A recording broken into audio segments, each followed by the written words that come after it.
Real show, here we go. Real show, here we go. You know that it's gotta be that time, so this is what we chant. What keeps on getting them all amped in advance? Come on. You and I rocking out with Iron Man, F.E. You get the general's point of view on top of Roger's rants. We're never tapping out, we're putting the most minutes in. You already know what that's about, you know that winners win. Crush whatever's on task, check the podcast. It's the champ and the tramp, let the bomb blast.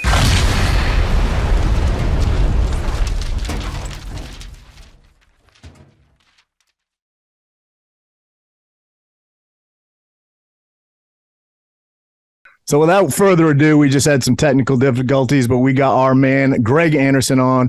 He's a former Port of Seattle police officer. May 7th of 2020, I believe it was, Greg went viral. He did a video in his police cruiser. You know, as a police officer, I'm compelled to make this video. I've been in law enforcement for 10 years, and I'm speaking to my peers, other fellow officers, people in any kind of law enforcement position. I've seen officers nationwide enforcing tyrannical orders against the people, and I'm hoping it's the minority of officers, but I'm not sure anymore, because every time I turn on the television, every time I look to the internet, I'm seeing people arrested or cited for going to church, for traveling on the roadways, for going surfing, opening their businesses. And it definitely went viral, and I'm not going to even attempt to try to explain it. I'm going to go ahead and let Greg explain it himself and exactly what went down and how he was launched into infamy from that point on. Yeah, cool, man. No, I appreciate you guys having me on. This is thank fun. you. I know, we've been talking about this since Ian's event, over a year ago or something. Yeah. And so this is cool, man. Yeah, it was May 5th of 2020. And it was, everybody knows all the bullshit that was going on nationwide. Everybody was getting fed up with it. And I know you guys were getting hammered in New Jersey.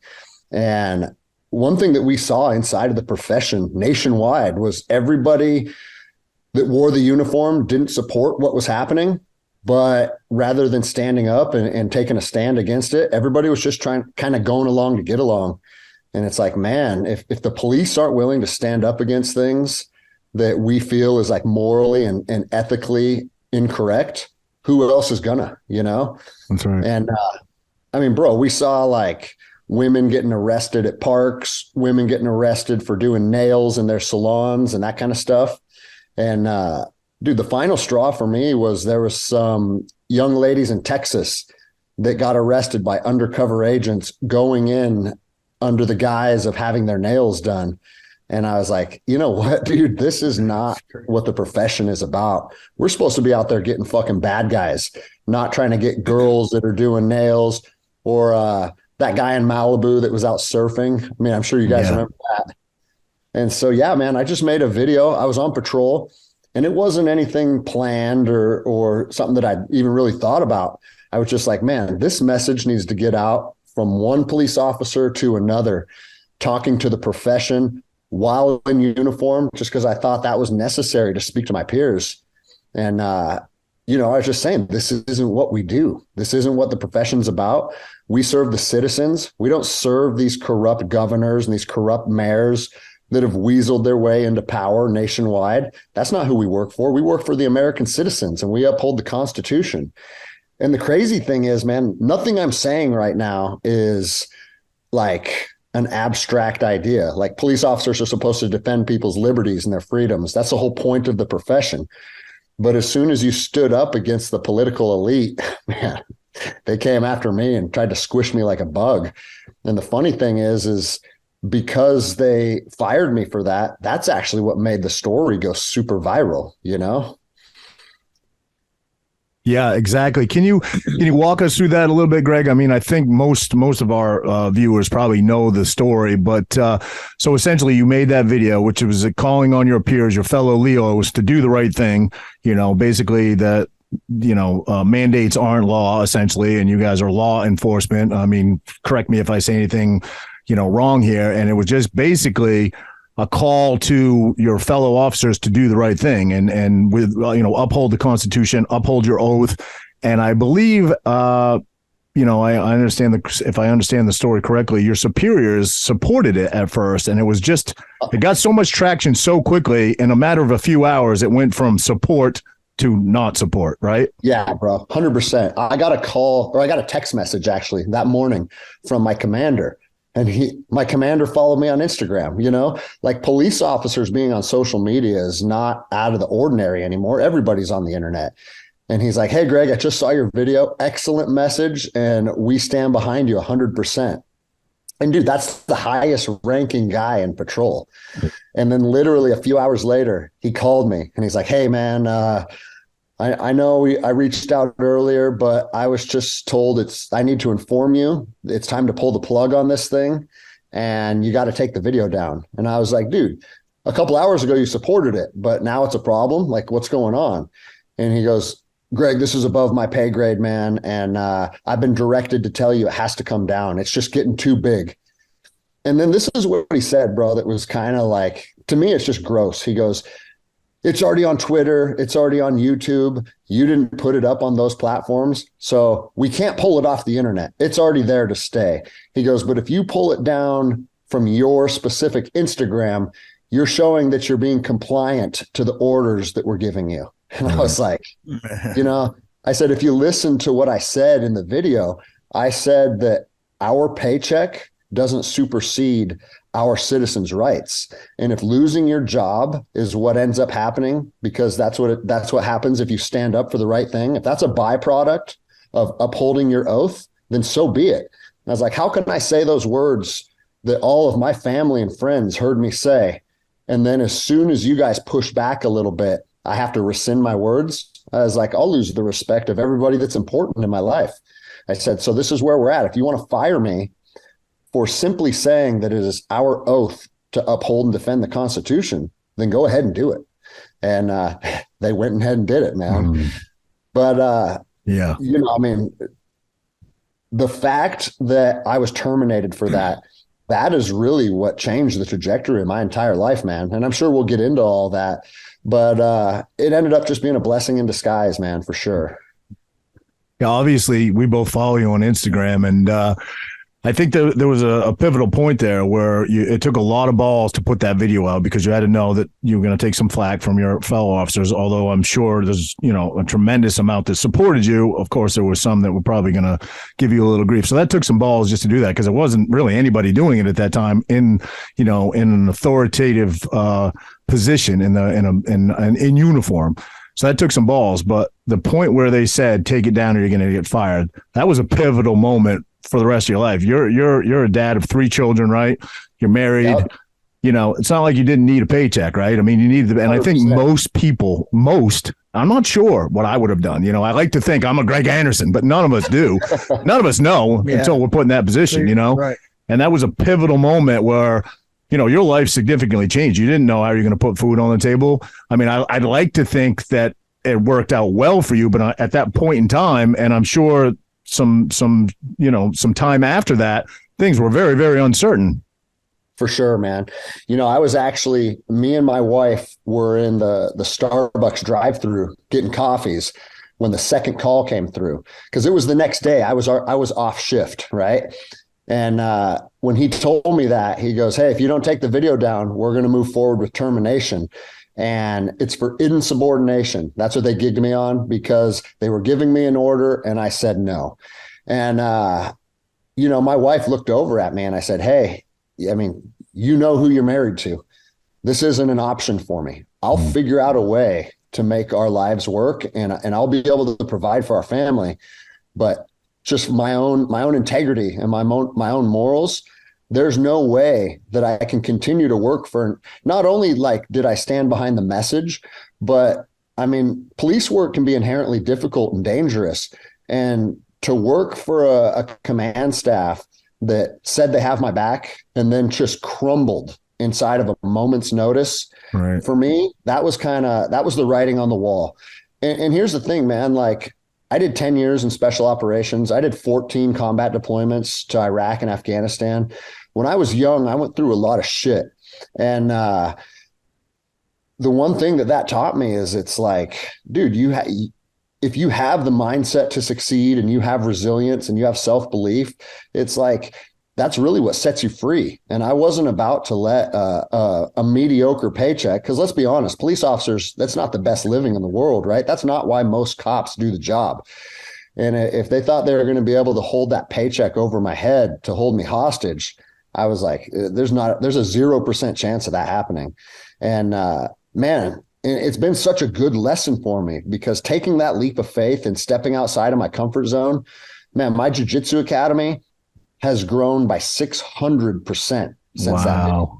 You know, that's great, man. That's great. I mean, dude, I got, we have 185 students now. We're actually expanding the facility by 3,000 square feet.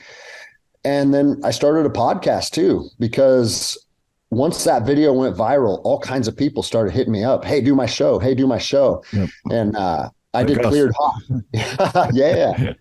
Dude, and this has been one of the biggest tools for just meeting people and networking and building relationships. And I did Andy Stump's show, Cleared Hot, which I'm not sure if you're familiar with or not. And that went super, super big, man. And a lot of people were like, dude, you should do your own podcast. You should do your own podcast. And I heard that message enough that I went to the Guitar Center and bought a podcast kit and just doing it out of my bedroom. We got ours off Amazon. Yeah, bro. And it's fucking blown up, man. My podcast is doing awesome. And I never thought that the podcast world would be even something that I would dabble in. And now my podcast is providing more for my family than I made as a police officer. So I listened to a couple of your episodes today. It's called Endless Endeavor, correct? If anybody wants to check it out. Yeah, great name. And go ahead. I'm sorry. Yeah, the Endless Endeavor, the whole thought process behind that is like, man, you don't know what tomorrow holds, and let's just try and be the best version of ourselves today. Yeah. And, you know, I did a lot of different things in the military and in law enforcement and jiu-jitsu, and you just have to accept that, like, dude, life is this crazy journey. And once you kind of embrace the ride, I think that's what sets you free, man. Yeah. Yeah, I believe it. I think in the end, Greg, what they actually got you on, right? Like they let the insubordination thing go. They said you violated their social media policy, correct? Isn't that what they actually ended up? Well, so that is why they said they had, because an agency doesn't have the ability to tell you what you can put online, right? We're still free people to do what we want. But yeah, that was actually going to be my next question. Had you done that video at your home, not in uniform, would it have ever been an issue? That's what they told me. They said, if you would have just waited till you went home and did it in a hoodie and not done it in uniform, this would have been a non-issue. But it wouldn't have had the impact. 100%. No. Yeah. Nobody gives a shit about some guy standing in his backyard. You know, it wouldn't have had the impact. And so they said, because I was in uniform, that gave them the legal right to tell me to take it off. And since I said no, that's where the termination happened. Understood. So, but bro, here's the crazy thing, man. 2 weeks later, George Floyd happened and the profession went to absolute shit, man. Yeah. And I mean, I'm in Seattle, and we have a very, very liberal governor and a very, very liberal mayor that didn't stand up for the police, didn't support the police. And then fast forward, the vaccine mandate came down. Like, there's so many things that would have led to my termination anyways, that the timing was pretty crazy. It all ended up being a blessing in disguise. It got out of the way. It got out of the way in the first part, right? Exactly. I mean, you know what though? You're a man of principle though, obviously, and just not that a lot of that going on right now, especially in today's world. I mean, and I don't blame some people. I mean, some people, they don't got the balls to say, fuck it, I'm going to figure out a way. And you kind of almost can't blame them because this shit's hard, man, you know? Bro, 100%. And that's why, I got hit up by lots of cops that are like, man, I wish I could do that. I wish I had the balls to stand up and stick it to the man. And that's actually become one of the big messages of my show, because a lot of military members and a lot of law enforcement people, that becomes their identity and that becomes who they are. And man, you got to believe that you're bigger than that. And then you also have to believe that, dude, this is a moment of our life. And at any time, you can move on to something different. You can do bigger and better things. You can learn a new career. You can start a new trade. And the reason why I think it resonates with cops so much is because most cops that I know, and by most, I'm talking like 95%, after they hit about the 10-year mark, they're literally counting the days until retirement. Yeah. And you got cops that are like, man, 12 more years and I'll be able to buy my RV and hit the road. And it's like, bro, that's 12 years of your life you're wishing away. Like, you can't look at life like that. This is our one shot, you know? And so it's become a pretty powerful platform to kind of help people grow and help people step outside of their comfort zone. Because, bro, that's what we need in this country. So many people are just living a life of comfort, but they're becoming soft and they're becoming weak.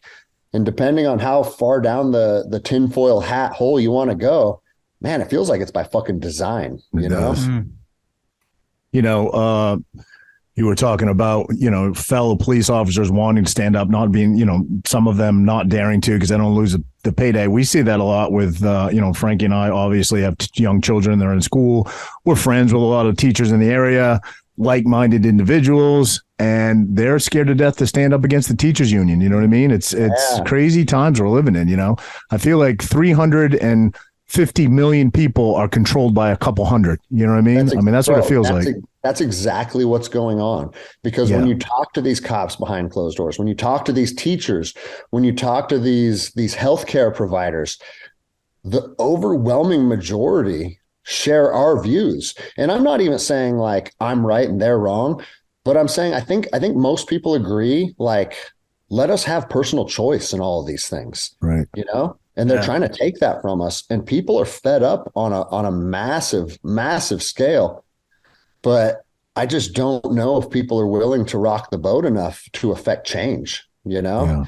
Yeah. And Frankie, like you said, man, like when you start threatening people's livelihoods, that does come with a lot of fear and a lot of uncertainty. And, you know, like you said, you can't knock people for being unwilling to put themselves in a position where that may become compromised. Like, I know a lot of people personally that are like, Greg, I took the vaccine because I have mouths to feed and I'm afraid of it. And I think it was a bad idea. But if I have to risk my own health to keep my kids safe and my kids healthy, that's a calculated risk that I was willing to take. We know people like that as well. Yeah, and it's a shame it has it's horrible. Yeah, it's horrible. And we're seeing more and more health ramifications. You know what I'm saying? Like, I just saw the other day, supposedly there's a list now where the number of deaths from people that are vaccinated outnumber the people that are unvaccinated at this point in time. And that's scary, you know? You know, and we had the fucking president of the United States standing up on national television saying this is a pandemic of the unvaccinated and the winter of death is coming. I know. You know? We're run by hate by a couple hundred people. It's crazy. That's exactly right. Fear, man. hate and fear, you know? Dude, vaccines have been a thing our entire lives. And some people chose to do it and some people didn't. Right. And, you know, like my kids don't have all of their vaccines. And when they went into school, they just got waivers and it was nobody cared who was vaccinated and who wasn't. Right. And it's crazy how fast people fall for this propaganda to just hate each other. Well, you know, I mean, if anything, this pandemic definitely opened a lot of people's eyes about vaccines. And I mean, I think, you know, when we were kids, we took 14 vaccines. Now they want to give 72 to these kids. Yeah. It's unreal. You know, it just doesn't make sense. It's not the actual, I looked into that because I made that statement one time and somebody corrected me. It's not a great number of additional vaccines, although there are some. It's the boosters. Well, whatever. It's like 72. Yeah. It's the actual injections. There's like 72 or something like that. You know, as opposed to 14. Right. It's a big total. difference, yeah. Right. Exactly. Huge difference. Yeah. It's crazy. And the thing is, we're seeing now, and you know, 24 months ago we were crazy conspiracy theories. Yeah. But bro, you got companies like Pfizer making billions with a B. Record profits. Yeah, anytime there's massive exchange of wealth, man, there's corruption attached to it. There's no other way. And if you think the politicians aren't getting kickbacks and massive donations for their reelection campaigns, like all these people are in bed together and we fucking know it. Yeah, absolutely. And the craziest thing is they're the weakest members of society. Yep. You know what I mean? Yeah. Like, yeah. They would be the last people to ever go fight a war on foreign soil, or, you know, and it's sad because I don't know how you feel. I didn't serve, but how do you feel? Do you feel like if you had to do it over again, you'd go over to Iraq based on what you know now, you know, so, like bro, weapons of mass destruction and all that? I'll tell you this. On a micro scale, just me and my team out fighting in the streets of Iraq. And this sounds kind of weird, but until you've been there, and I mean, Frankie can probably kind of understand this, being a fighter your whole fucking life, there's something fun and exciting about being in combat, right? Mm. And I wouldn't trade those years of my life for anything, because it taught me so much about myself and resilience and just mental toughness and fortitude, all the things that come from a decade of combat. But at the time, man, I thought I was like Team America, you know, we're going around the world and we're saving everybody. But that's what happens when you manipulate 22-year-olds into going and doing your dirty work. Yeah. Let's be honest. There's no reason that any of us should have been in Iraq. And that's the truth. And everybody that I served with holds a similar belief. You know, Afghanistan, that's a little different story, because there were reasons why we went there to get rid of Al-Qaeda, and because they played a role in the terrorist attacks and whatever. And that's neither here nor there, because I mean, that's debatable at this point as well. What is true and what is bullshit? But the fact that we just squandered it and we just left in the manner that we did, man, it just really lets you know that these people that are calling the shots, they're not doing this for anybody's freedom. They're not doing this for anybody's well-being. You think the fucking government of the United States wants to see the people of Iraq prosper? Get the fuck out of here, you know? And the biggest thing that really opened my eyes to kind of having not necessarily regret, but looking back on all of my deployments and all the warfare and just kind of shaking my head at it. If you remember the footage of January 6th, right, where there's people just walking into the Capitol, they had their phones out, they were taking pictures. Nobody had guns. Nobody was fucking people up or killing people. They stayed inside the velvet ropes. Yeah, bro. And do you remember the footage of members of Congress like crawling under chairs and trembling in fear? And I just thought, man, these are the men and women that are sending our sons and daughters to the other side of the planet to fight to the death with other people.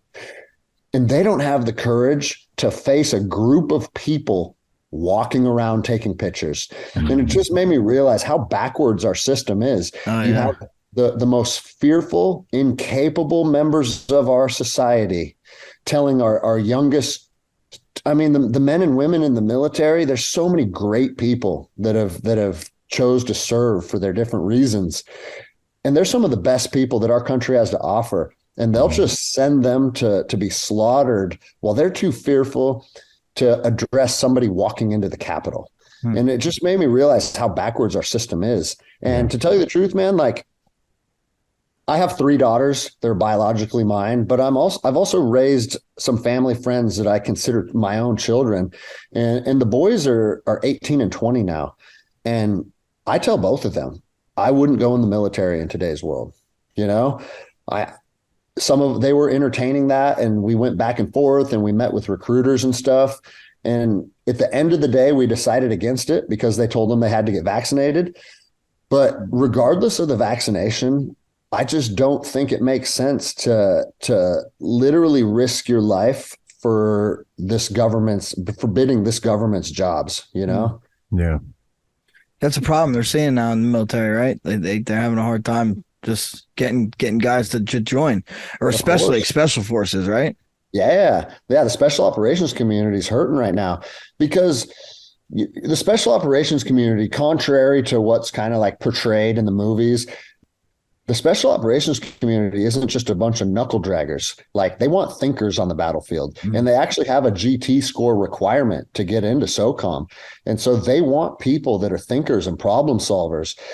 So you take a high physical fitness standard and a high amount of intelligence to get into these units. People that hold those capacities, they're kind of fed up with all the bullshit right now because they see this for what it is, you know?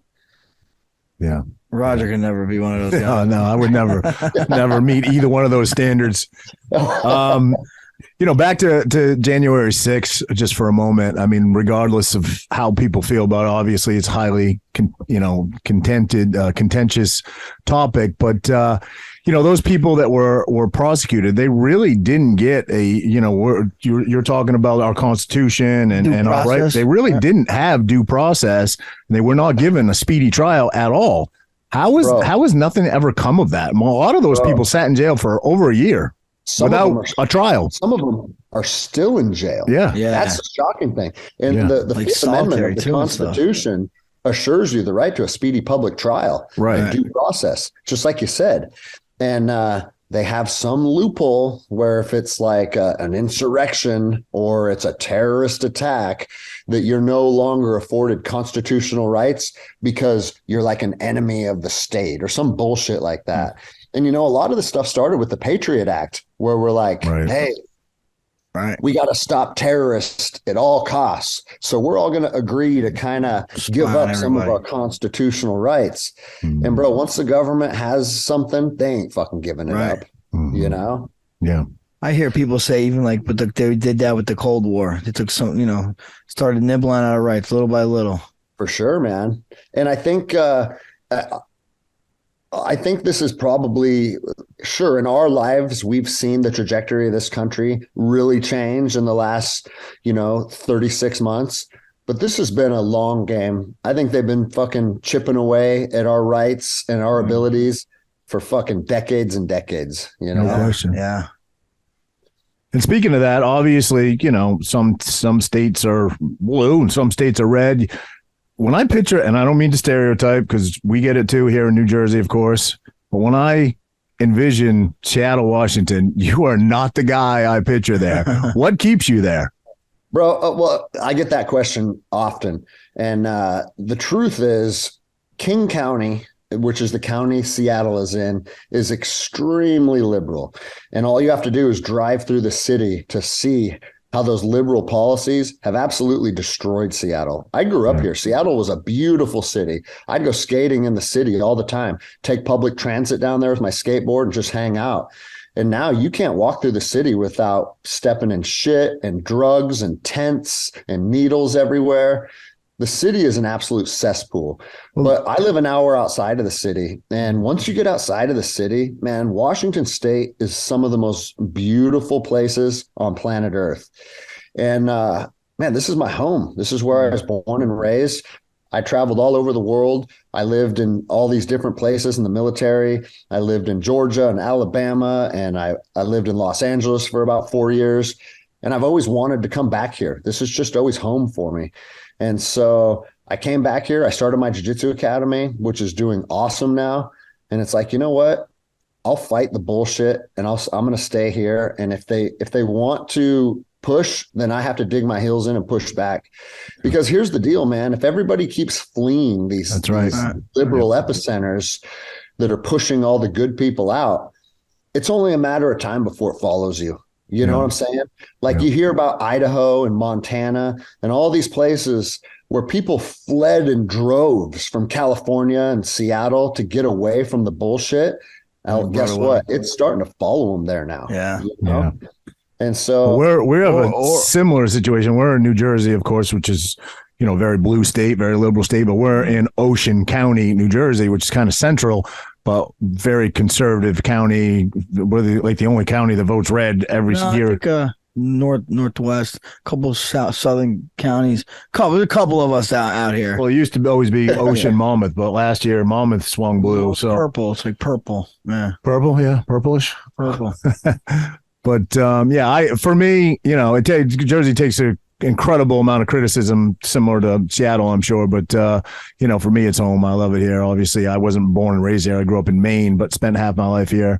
But we're lucky enough to live in Ocean County, so it's kind of like living in a bubble within New Jersey. So I get where you're coming from, but I thought I saw some pictures of you at Chaz Village there, the Chaz when they took over the 4 blocks in Seattle. Didn't I see some pictures of you naked running around? No? I swore that was you. Yeah. No? Well, I'll tell you what. There was I wanted to go down there with my body armor, my rifle. You know what I mean? I was like, this is bullshit. Are all the men in society just going to stand by and just let this bullshit take over our cities? And my wife was like, Greg, you've been fighting battles for the last 10 years. Mm-hmm. How about, she goes, I'll make you a deal. If this comes into our neighborhood and into our city, I support you fucking putting your gear on and going out there and handling business. She goes, but that's an hour away from us. Yeah. It's not going to directly affect our family. And I mean, I had just been terminated, right? So as all that shit was popping off, my family was trying to navigate what's next and put plans into place and shit. And I was like, okay, I put this woman through enough. I'll listen to her on this one, you know? Yeah, it's tortured her enough over the years, I'm sure. Bro, that's why I married her, because she went through a lot of deployments with me while I was going to Iraq. And, you know, contrary to popular belief, most military families are highly dysfunctional. There's a lot of there's a lot of cheating. There's a lot of alcohol and drug abuse. There's a lot of abuse just in general. And for her to be solid through that phase of my life, it's like, yep, she's a fucking keeper, man. That's awesome. Absolutely. That's how you know, ride or dies. Yeah, bro, you got to put them through some adversity, right? Yeah. Like, if she only got to see the good side of life, like, how do you ever know that she's really down? Yeah, you know? yeah, that's right. Since we're on the topic of wifey, I got to ask you. I think your most recent post was you just did a 50-hour trip. Well, I guess let me back up a little bit. You're a fan of Game of Thrones, and you saw a mountain, not the mountain, but you saw a mountain in the background of the show Game of Thrones, and you said to yourself, I got to go hike that. So you booked a 50-hour trip over to Iceland, I believe, right? Yeah. And you went and did that. Now you're leaving at home, which, you know, obviously you were deployed a bunch of times, but I don't think you had 3 kids at that time. Your wife, 3 kids, a dog, and correct me if I'm wrong, I think you got a pet spider too, right? Yeah, I got a tarantula. It's not mine, it's my daughter's. It's right next to But how are you just have freedom to kind of like just live your adventurous life and go? Yeah, bro. Does she have a sister is my question.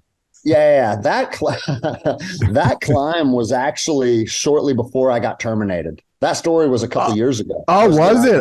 I just saw it on your Instagram. I don't know how I'm just seeing it now. Okay. No, because I just posted about it. I just reposted well, all right. That explains it.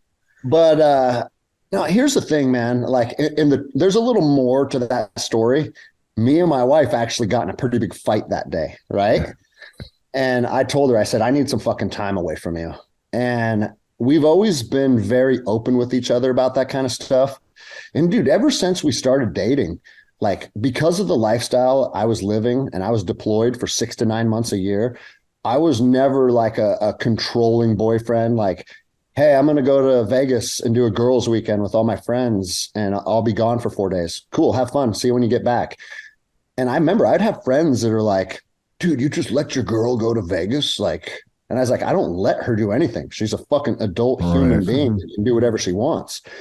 And that's kind of always been us, man. We don't put restrictions on each other. We don't try and micromanage each other. And that's another reason why, like, I kept her around because, bro, with like all the bullshit going on in life, we don't need another mother. That's not why I'm dating you. You know what I mean? Yeah. And we've always been real open about that. Now, I can tell you, when I went to Iceland, she told me straight up, she's like, you're running from your problems right now. That's what this is, just so you know. And I said, I'm not denying that. I won't.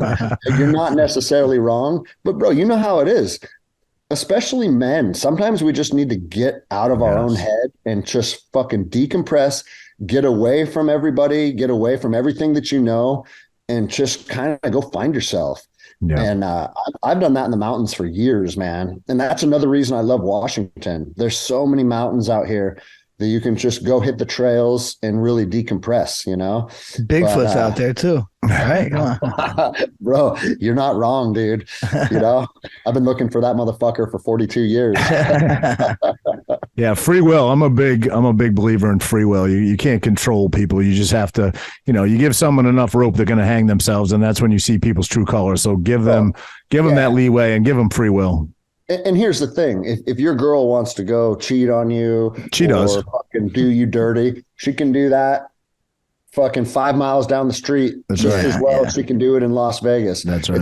It's not a proximity thing. It's just it's a moral and ethical code, and I actually like putting them through the test. You know what I'm saying? Yep.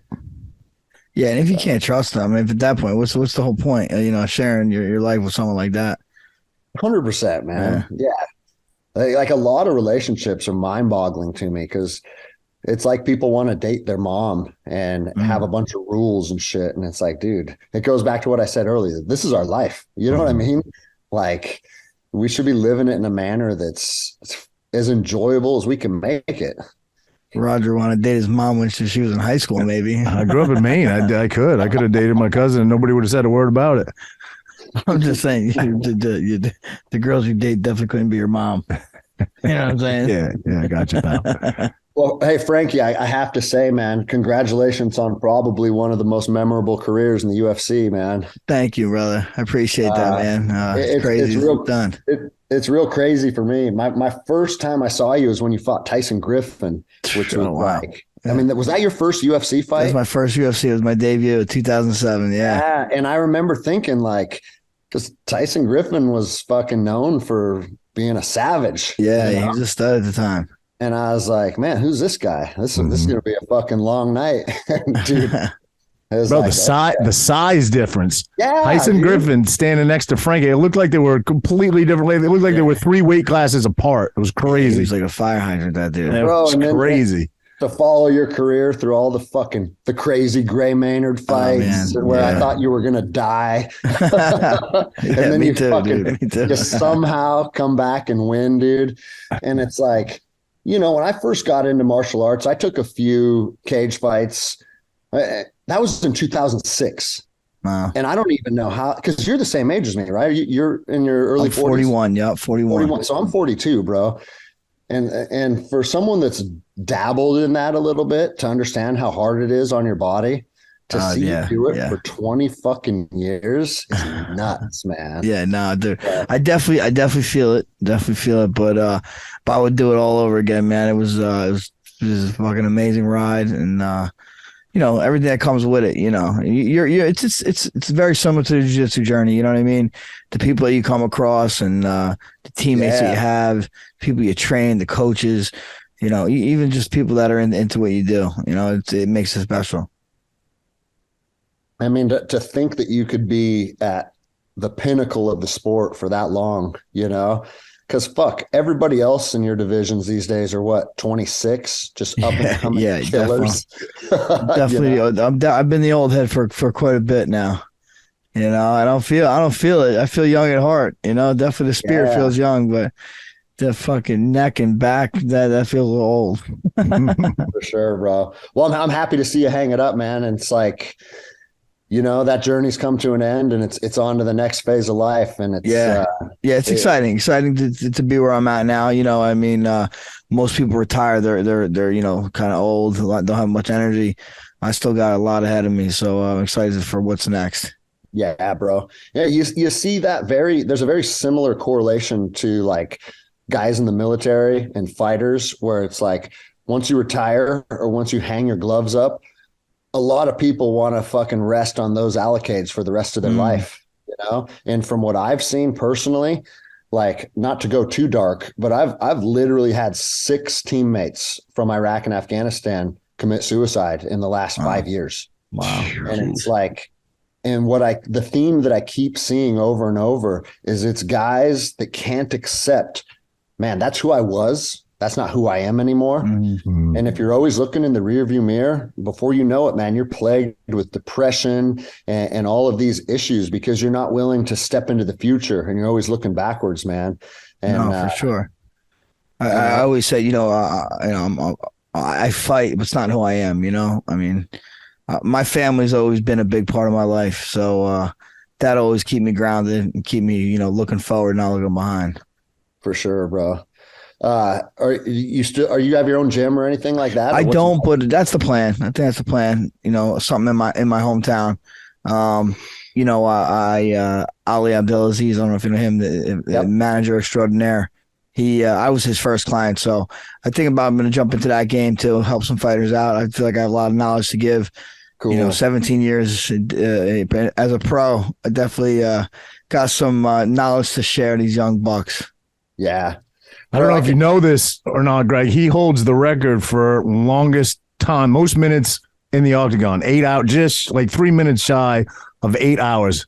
Think about that. 8 hours standing across from a guy that is trained to kill you. That's crazy. And you only have your hands and your feet to defend yourself and fight back. You know what I mean? 8 hours of fighting. Yeah. Not just fighting the toughest. The elite. Yeah. It's crazy. It's crazy to think about. It is. It is. I didn't even clock a day's work. Come on. Yeah, just short of a full day's work. Yeah. Clocked out early. I can tell you this though, bro. Like, when I was coming up in jiu-jitsu, and here's the thing, man, I was on the team with the most savage guys in the world, right? Like I would train with Buchecha and Joao Assis and Marcelo Mafra and Lucas Leite and all these monsters. Now, I'm not one of those monsters. I always make sure to point that out, right? I was never top of the food chain, but I was always on the mats with all these guys, and I got to live the lifestyle, and I got to see what that journey was like. But for me, man, I didn't start really appreciating jiu-jitsu for what it was until I got my own gym and I built my own team. And now I'm taking people off the streets that know nothing, and I'm enriching their life with jiu-jitsu. Yeah. And I got kids, and I see them come in, and you can tell they probably have some issues at home, and they're timid and they have no confidence. And inside of a year, they're different human beings. And for me, man, that's more important than how tough of a grappler I am. I'm actually enriching members of my community's lives. Yeah. And jiu-jitsu has been enriching my life more over the last probably 24 months than the rest of the time combined, because I finally believed in my value as a coach. And it's like, your value as a coach has nothing to do with how tough you are as an individual. It's how much you can help other people. And it's just fulfilling, man. No, that's awesome. Like martial art, you pass a martial art on. It's like you're not giving someone a gift. You're giving a gift that lasts forever and that they could pass on as well. So that's why, like my kids, I have 2 boys. They both wrestle. My daughter has been taking jiu-jitsu. She's 8, and so to me, that's just amazing, And I think to be able to do that in my hometown is something that I look forward to, like you said. I grew up wrestling first, and I got into jiu-jitsu. In the wrestling world, like as soon as you start wrestling, you coach wrestlers behind you, and the community we have, it's like my coach, his son was my workout partner, and then his son coached my kid, and he still coaches my kid. It's just an awesome whole community that we have, and that's what you're building there, and that's what it's all about, man. That's awesome. For sure, man. I think just by nature, human beings are tribal creatures, man. We need a core group of people that we just share space with, we share energy with, and man, that's lost on a lot of people. And I think if you can provide something that touches that need, man, like once people realize that they need it, it's fucking infectious, man. Yeah, people want to be part of something. They want to be part of something. And I mean, jiu-jitsu, martial arts in general, that's such a healthy, good thing to be a part of, man, and for mental, physical, everything, spiritual, everything. For sure. It's definitely a reoccurring theme that we hear from a lot of Brazilian jiu-jitsu instructors, guys like Dante Rivera, guys like Tom DeBlas. I mean, these dudes were some scary, bad motherfuckers back in their day. But once they start coaching, it's exactly what you just said is what we hear from them. They've both been on the show, and it's like they become humbled in a way. And now, they're giving something bigger than being the toughest guy in the room, For sure, man. And the thing is, it's like, for me, dabbling in MMA and being part of that scene a little bit. The truth about MMA is it's like, in order to partake in that, you got to be cut from a different cloth. You know what I'm saying? Like that comes with a certain amount of grit and toughness that is intimidating to a lot of people. But jiu-jitsu, because it's not quite as intense, I feel like a lot of people feel like they have an opportunity to explore something that might be outside of their comfort zone. Mm. And what I find at my gym is, man, I get people from all walks of life. I got people that just work at Boeing, or people that are teachers, or people that are doctors. And it's like, those people are probably never going to walk into an MMA gym, but for whatever reason, well, I know the reason, they're not getting punched in the fucking mouth all the time, right? But it gives them something to work towards and something to be proud of, and it gives them a community. And bro, like the craziest thing for me is once you kind of see the formula and understand what people need. I tell my team all the time, what we sell here has little to nothing to do with fighting. It has everything to do with building a tribe of people, investing in your community, and sharing positive energy with people. And once people see that that's what it's really about, that's why it's taken off. That's why every fucking your Jockos and your Joe Rogans and everybody's pushing jiu-jitsu. Is it because it enriches people's lives in a way that it's hard to duplicate, you know? Yeah, it changes people's lives. You see, and like you said, you could see it, you know, especially with kids, man, when they're timid and shy and non-confident. And shoot, you teach them to choke a couple dudes out, you know, teach them a couple of takedowns, man, they change, man. They put their shoulders back. They start walking around with some confidence. It's amazing to see. Yeah, bro. Roger, since you stalked my Instagram, did you see that 15-year-old put me to sleep last week by chance? I did not see that. Bro, that's worth checking out. I'm going to check that out. Because, dude, like, and I'm not one of those guys that's too stubborn to tap. You can't do jiu-jitsu for 20 years and be averse to tapping, because you're just going to fuck yourself up. Yeah. But this kid got on my neck. And I mean, obviously, I like the guys that I'm substantially better than. I let him work. I let him put me in bad positions, and then I work out of it. And he grabbed a hold of my neck, and before I could even tap, I was waking up to a circle of people looking down at me. And bro, that had never happened to me before. Like, after 20 years of jiu-jitsu, I was like, oh, okay. Yeah. That's great. Yeah, I think for novices, which I very much am, I mean, I rolled a little bit with Frankie back in the day, but never really Brazilian jiu-jitsu. It was a legendary place called The Barn, Steve Rivera, you know, wrestling. But anyway, for most people that are novices, they think that you got to hold your breath. If you can just hold your breath for 30 seconds, it has nothing to do with that. It has nothing. No. It's the blood flow to the brain, and you cut that off just for literally seconds, and you're out. You know, and you're done, dude. It's crazy. Yeah. It's funny because this kid held the choke for probably like another 5 or 7 seconds. Oof. Because he didn't realize, you were out, yeah. And I saw my arms twitching a little bit. I was like, bro, thank you for not killing me. You know? Yeah, dude. Actually, I was coaching wrestling. I was like, geez, I just started doing jiu-jitsu. I must have been 23 years old. I was coaching high school kids. And we were in Wildwood, and it was, you know, summer tournament. I probably had a couple drinks in me.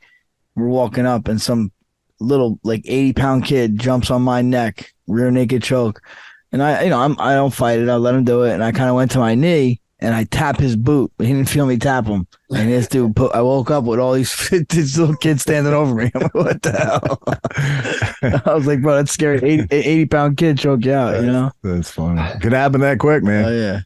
Yeah, you got in. I mean, you were one of the OGs. So, like, back in the day when you came from like a strong wrestling background, were you ever averse to jiu-jitsu, or did you embrace it right out of the gates?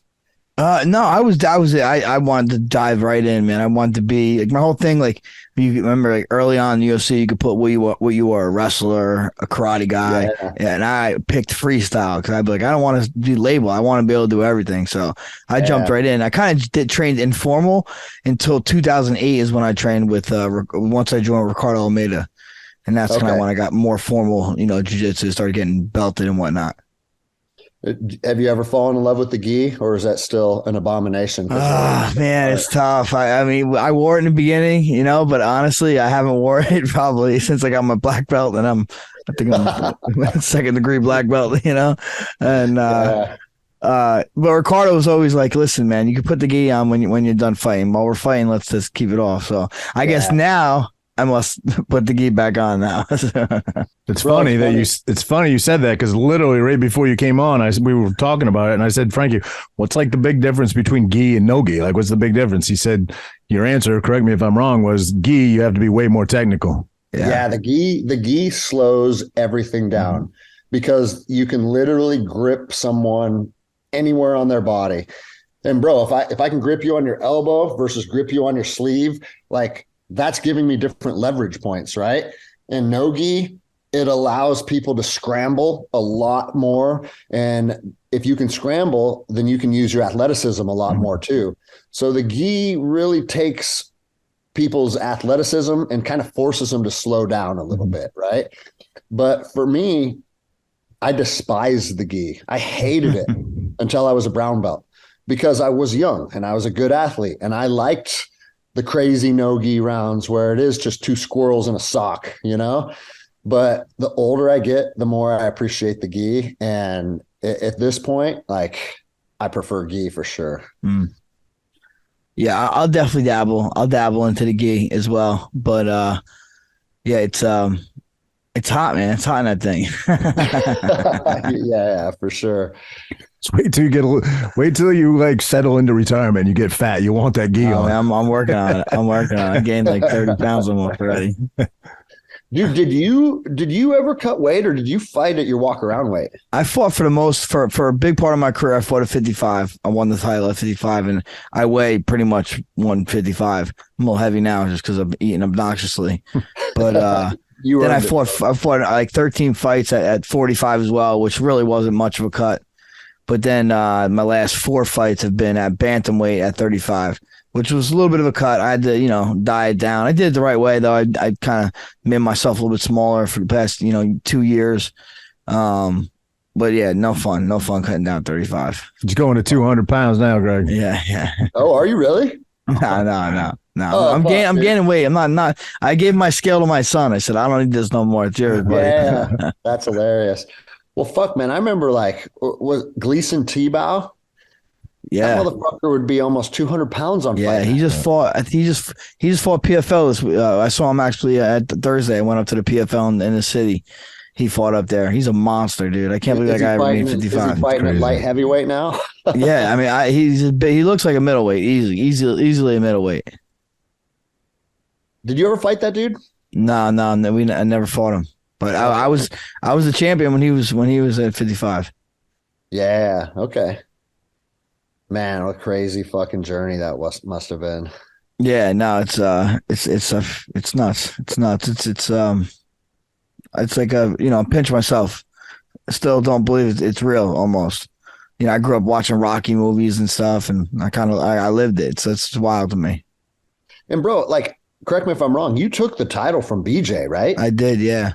And bro, I mean, come on. Yeah, that's when he was crushing everybody too. Yeah, he was widely regarded as one of the best of all time. Yeah. And I mean, I feel like there's something to that. If you were the guy to dethrone Anderson in his prime, or GSP in his prime, or BJ, man, there's something to that, Whereas, like, remember when the light heavyweight title changed hands like 15 times in a row or something crazy, right?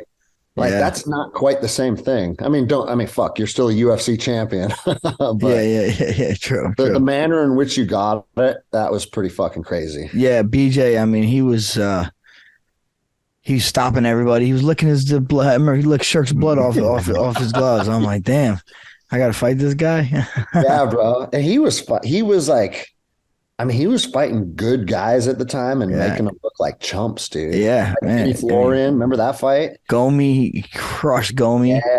Yeah, he was special, man. He had an aura about him. Super cool guy too. I get along with him great now. We kick it all the time. I've seen you guys kicking it together. I think that's cool, man. Yeah. He's cool. He's such a good dude. He's kind of like minded like us, man. He ran for governor down in Hawaii. And I love the reason he said, he's like, well, I don't want my daughters to grow up and be like, Daddy, you're the toughest guy in the world. So you fight anybody, tough guy. How come you didn't fight for us? And he's like, that's why I decided to fight for them, which I thought was very cool. And bro, we're seeing all the good guys that are making runs for governor or Congress. They're all getting stamped out, I know. Like Ian's I know, yeah. That didn't fucking work out. I got a buddy out here named Joe Kent who I was in the military with. I've seen it. Yeah, I've seen ads for him. And bro, that dude is a stud of studs. And I think he just lost by a margin. I know they're doing like a recount. Herschel Walker, another guy. Yeah, bro. And it's like, I don't know, man. All these good people aren't fucking getting elected, and it makes you wonder what the fuck's really going on. Yeah, and I don't want to be the guy that's like a sore loser, but when you just look at the numbers, it's something's not making sense. Yeah, especially Arizona too, right? This whole thing going on. Is that even official yet or not? Yeah, Carrie Lake said they were going to arrest her if she didn't, sign off on losing. Wow, it's crazy. Jesus, dude, crazy. Speaking of that, we're seeing a trend now. People getting canceled that are, patriotic, strong, independent men that aren't afraid of the powers that be, which is you in a nutshell. But guys like Mike Glover, guys like Ian Smith, guys like Andrew Tate. Does that concern you at all? And another thing, you had a shortly after you were fired, somebody, I don't know if it was you, not my business, but there was a GoFundMe started that did pretty well. They took Ian Smith's money from him. I mean, look at what they're doing to people. They literally went into his GoFundMe and took it and gave it to the state of New Jersey because he was at war with the governor here. Does that concern you at all that you could be canceled? Bro, it's criminal is what it is. Right. Like Mike Glover is a personal friend of mine, like they froze his bank accounts and shit. Yeah. And they said like he's on the terrorist watch list for the FBI terrorist watch list. And it's clear what they're doing. Any of the people that preach resilience and self-reliance and just becoming a person that is capable of defending yourself and taking care of yourself and defending your family, bro, they don't want that. No, they say you're starting a militia is what they say, which is not anything but the truth.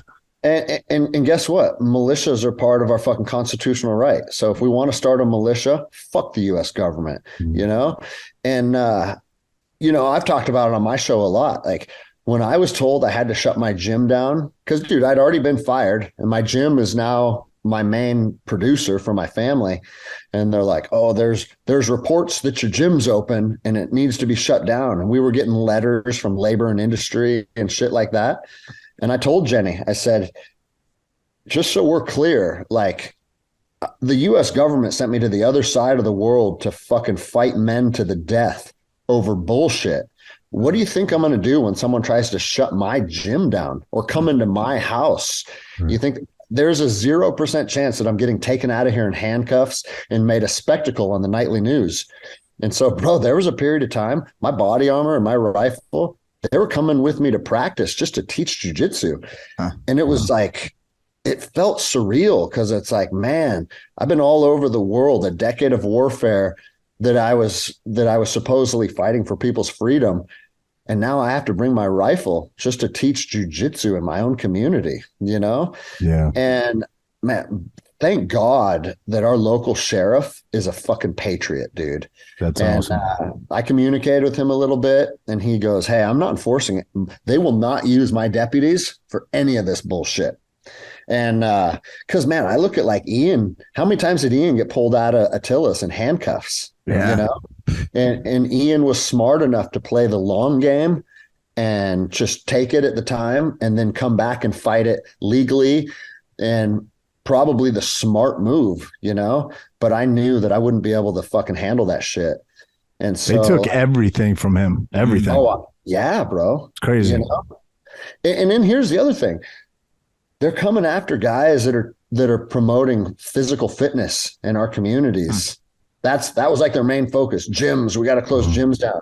And it's like, well, the data is out there now. Being healthy is literally the best thing that you can do to protect yourself from COVID. Nope, we can't have that, And so again, man, I know I feel like I'm putting on my fucking tinfoil hat, but they want soft, weak ass pussies running and shit. Man. That's what they want. They did it with the truckers in Canada too. They were trying to stand up there, and they got a big convoy. They basically, shut down the Capitol, and and they took their lives away. They took their livelihood. They towed their trucks. They wouldn't let them get diesel. They froze their bank accounts. They froze their credit cards. Like it's tyranny, man. And it's happening all over the world. I really care about what's happening where I live in the United States because we have a constitution. What separates us from everybody else, right, is that we have a constitution and a Bill of Rights. That's why we're different over here. It shouldn't be happening here. Our last interview was with a guy named Bryce Mitchell. He's an up and coming. You should follow him. He's a good follow. He's a little nutty, but good follow. And he said something. He's a UFC fighter, young guy coming up, looking really good. But he said something that really resonated with me, and he's a young guy. He gets it early. What is he, early 20s, Frankie? Yeah, 24. Yeah, he's a super young guy. But he said something to the effect, I don't want to quote him directly, but he said, I'm not fighting any war for these politicians, these pussies that send me to foreign soil to go fight their war for them. But when it affects me here on my front doorstep, he lives in Arkansas. When it comes to Arkansas, I'm digging in my boots here, and that's where I'll fight back. And it really just kind of like, I was like, that.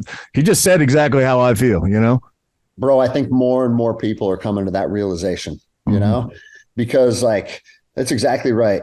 They are going to push and push and push until all of their policies have us fucking barely able to live. Gas prices will be so high, inflation. They want us eating fucking bugs while they're flying around in private jets saying that we can't drive cars because of a carbon footprint. Like, let's be honest and call it what it is. We have a political elite class that is like a modern day monarchy. They think they're kings and queens and they think they're at the top of the food chain, and they look at us like fucking peasants. And I mean, I've been saying it for years, man. The only way that we're going to change this trajectory of this country, it's going to be by the ballot or by the bullet. And it doesn't seem like the ballot's working out for us too well. And bro, this isn't me being some crazy fucking conspiracy theorist. It's called being a fucking historian. Read a fucking book, dude. Human beings, since the beginning of recorded history, get subjugated, they have enough, and then they drag motherfuckers out in the street and behead them. And I'm not saying that that's what we should be doing. I'm saying that's what's going to happen if you start to back them into a corner and affect their livelihoods. And when that day fucking comes, I will be fucking front and center with my Norwegian battle axe. You see what they're doing in China. Even China's starting to fight back. Hell yeah, dude. Brazil's more like us. Like China, they're obedient ass people, bro. And they're like, fuck that. They're fighting back now. And bro, it's a numbers game. You know what I'm saying? Yeah. Like this elite class of people, they may hold the power and they may hold the wealth and they may hold some of the capabilities, but at the end of the day, if enough people get fed up, we can affect massive change. And dude, that day's coming.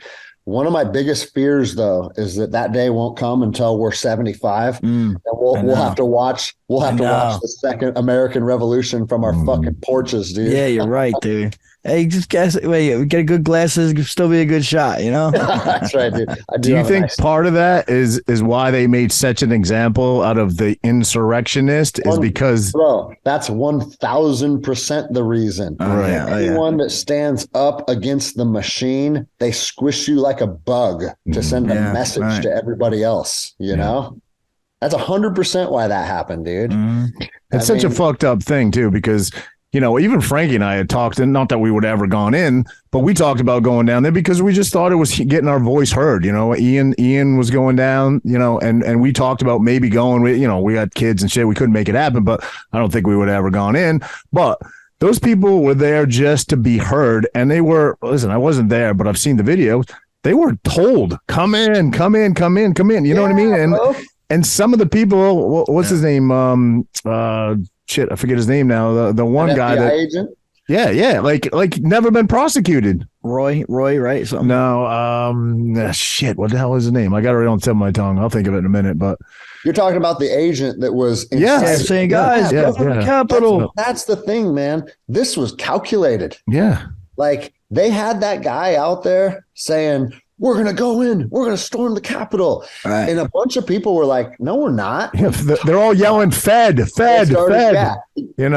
People saw it for what it was. Right. And dude, like a day or two later, the president's like, they came in here and they killed multiple police officers. Yeah. What? They just lie. Like, These people literally just blatantly lie. it's like they don't realize that the internet exists. Like we're all in communication. We're on the other side of the fucking country having a conversation right now. Right, and every yeah. other human being in the country can do the same. You can't just fucking lie to people's faces like you used to. It's really a lot of it too, where you get, what really happens, because you can't trust the news at all, is social media and people with these things. Yeah. There was people in the crowd with these things, and that told the story. Right. You know what I mean? 100%. Bro, that's why everybody that was pushing the truth is getting shadow banned and getting their shit shut down.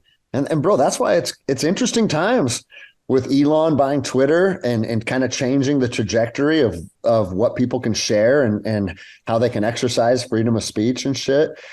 Well, you see, but Apple's trying to kick them off their app page, maybe. Are they really? Yeah, there's. I someone was like, "Yo, you're gonna have to make your own phone." He's like, "I really hope I can work this out, but yeah, that will have to be the option. I'll have to make my own phone." This dude's fucking. But he'll do it. Yeah, he will. He's crazy. I mean, he's smart. I mean, at least he has the know-how.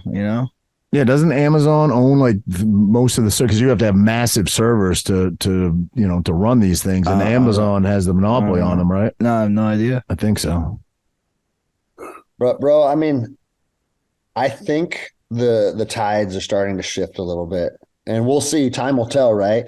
Mm-hmm. But it wasn't the massive red wave that everybody no, it wasn't going to happen. I think a lot of that's just wishful thinking, because like on one hand, we're up against a massively corrupt system, but the other side of it is, I mean, it's like Marxism with the useful idiot. There are a lot of people that are being used as pawns to take away our own rights, and they're supporting it, and they don't even realize they're doing it, Right.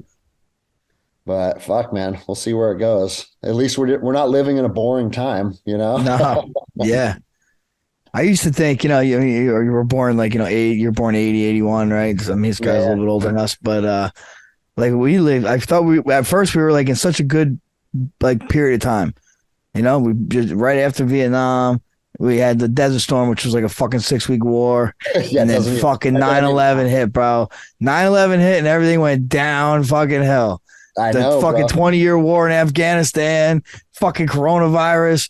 We had a hurricane hit us fucking 10 years ago. Mm-hmm. Yeah, bro. When's the last time, we've talked about this a few times on the show, but Greg, when's the last time you saw a feel-good story on the news? It's never, ever. When I was a kid, used to be fire departments saving cats up in trees and shit. And, there was always some feel good story, and it wasn't a lot of gloom and doom. Now it's nothing but just absolute heinous stuff happening all over the world. And I don't even watch it anymore. I refuse to watch it. Nope. I've been done with the news for a long time for that same reason, man. Because what does the news become? The news has become, I'm going to watch my team push their propaganda. Right. And it doesn't matter if you're on the right or the left. People go watch their CNN Agreed. or their Fox News just to be triggered, Yeah, triggered. And it's like an echo chamber. Yep. Yeah. And it's like, sure, we're talking about some of this shit, but like the thing that I push on my podcast more than anything is you have to be informed. Like if you're an ostrich and you just stick your head in the sand and pretend everything's fine, that's not going to serve you, right? Mm-hmm. That comes with its own inherent dangers. But be informed, but not consumed. It can't be something that dictates your life and fucking makes your blood pressure rise and fills your veins with cortisol. Like, be informed, but then go out there and live the best life that you can and focus on your own community and your own health and your own well-being and your own fucking entrepreneurship and all the shit that you can affect. And I have this talk with my kids a lot. I'm like, listen, if the world straightens itself out and we are able to build our businesses and grow financially and become successful, that's great, right? But if the world goes to third world chaos and it becomes a shithole, the truth of that scenario is, because I've lived in that scenario, the people to your right and your left, you will become closer to them than you ever thought imaginable. Your relationships will be the strongest they've ever been. You will have to rely on people in a manner that you've never had to rely on people for. And that in itself will create a rewarding existence. Sure, you might be hungry and you might be cold and it might be like emotionally demanding, but as the overall human experience, either way society goes, we're going to be okay. And it's just going to bring a different experience to this life. But either way, I'm kind of comfortable with it. And to tell you the truth, I welcome either way too, you know? Right. Roger's pissing his pants right now. Yeah, bro. I'm not at all for me. The reason it is a little bit of a scary concept is because I have children and I want them to live in a good world surrounded with good people, but it's just going to hell in a handbasket. So I don't know what is going to happen. None of us do, you know? I mean, just... Well, like Greg was saying, just prepare them that way. You tell them as much as you can. You prepare them the best way you can, and that's it. Bro, keep the bug out bags packed. Some of the happiest people in the world live in the shittiest war-torn shitholes that you can imagine, or these impoverished African nations where, like, hey, you want to go get a pail of water so you can drink? You might get eaten by a Nile crocodile, you know? Like, a lot of people live in really, really fucked up realities. And guess what? They're not pumping a bunch of meds in their body. They're not suicidal. They're not plagued by depression and anxiety. And it's because they're living an existence that is real. I don't have time to be depressed about bullshit because my real life is full of enough shit that I have to have my head on a swivel and I have to be taking care of myself and I have to be taking care of my family. And so, like, I look at that kind of thing and think, you know what? The worse it gets here, probably the more grounded people are going to become, the closer people are going to become. Like, look at 9/11, man. And that was in your guys' back fucking yard. What did that do? That brought people together in a manner that we never thought possible, you know? And so the worse things get on one hand, the better they're going to get on the other. And that's why the scales can tip either way. And you have to tell yourself, I mean, it's outside of our control for the most part, right?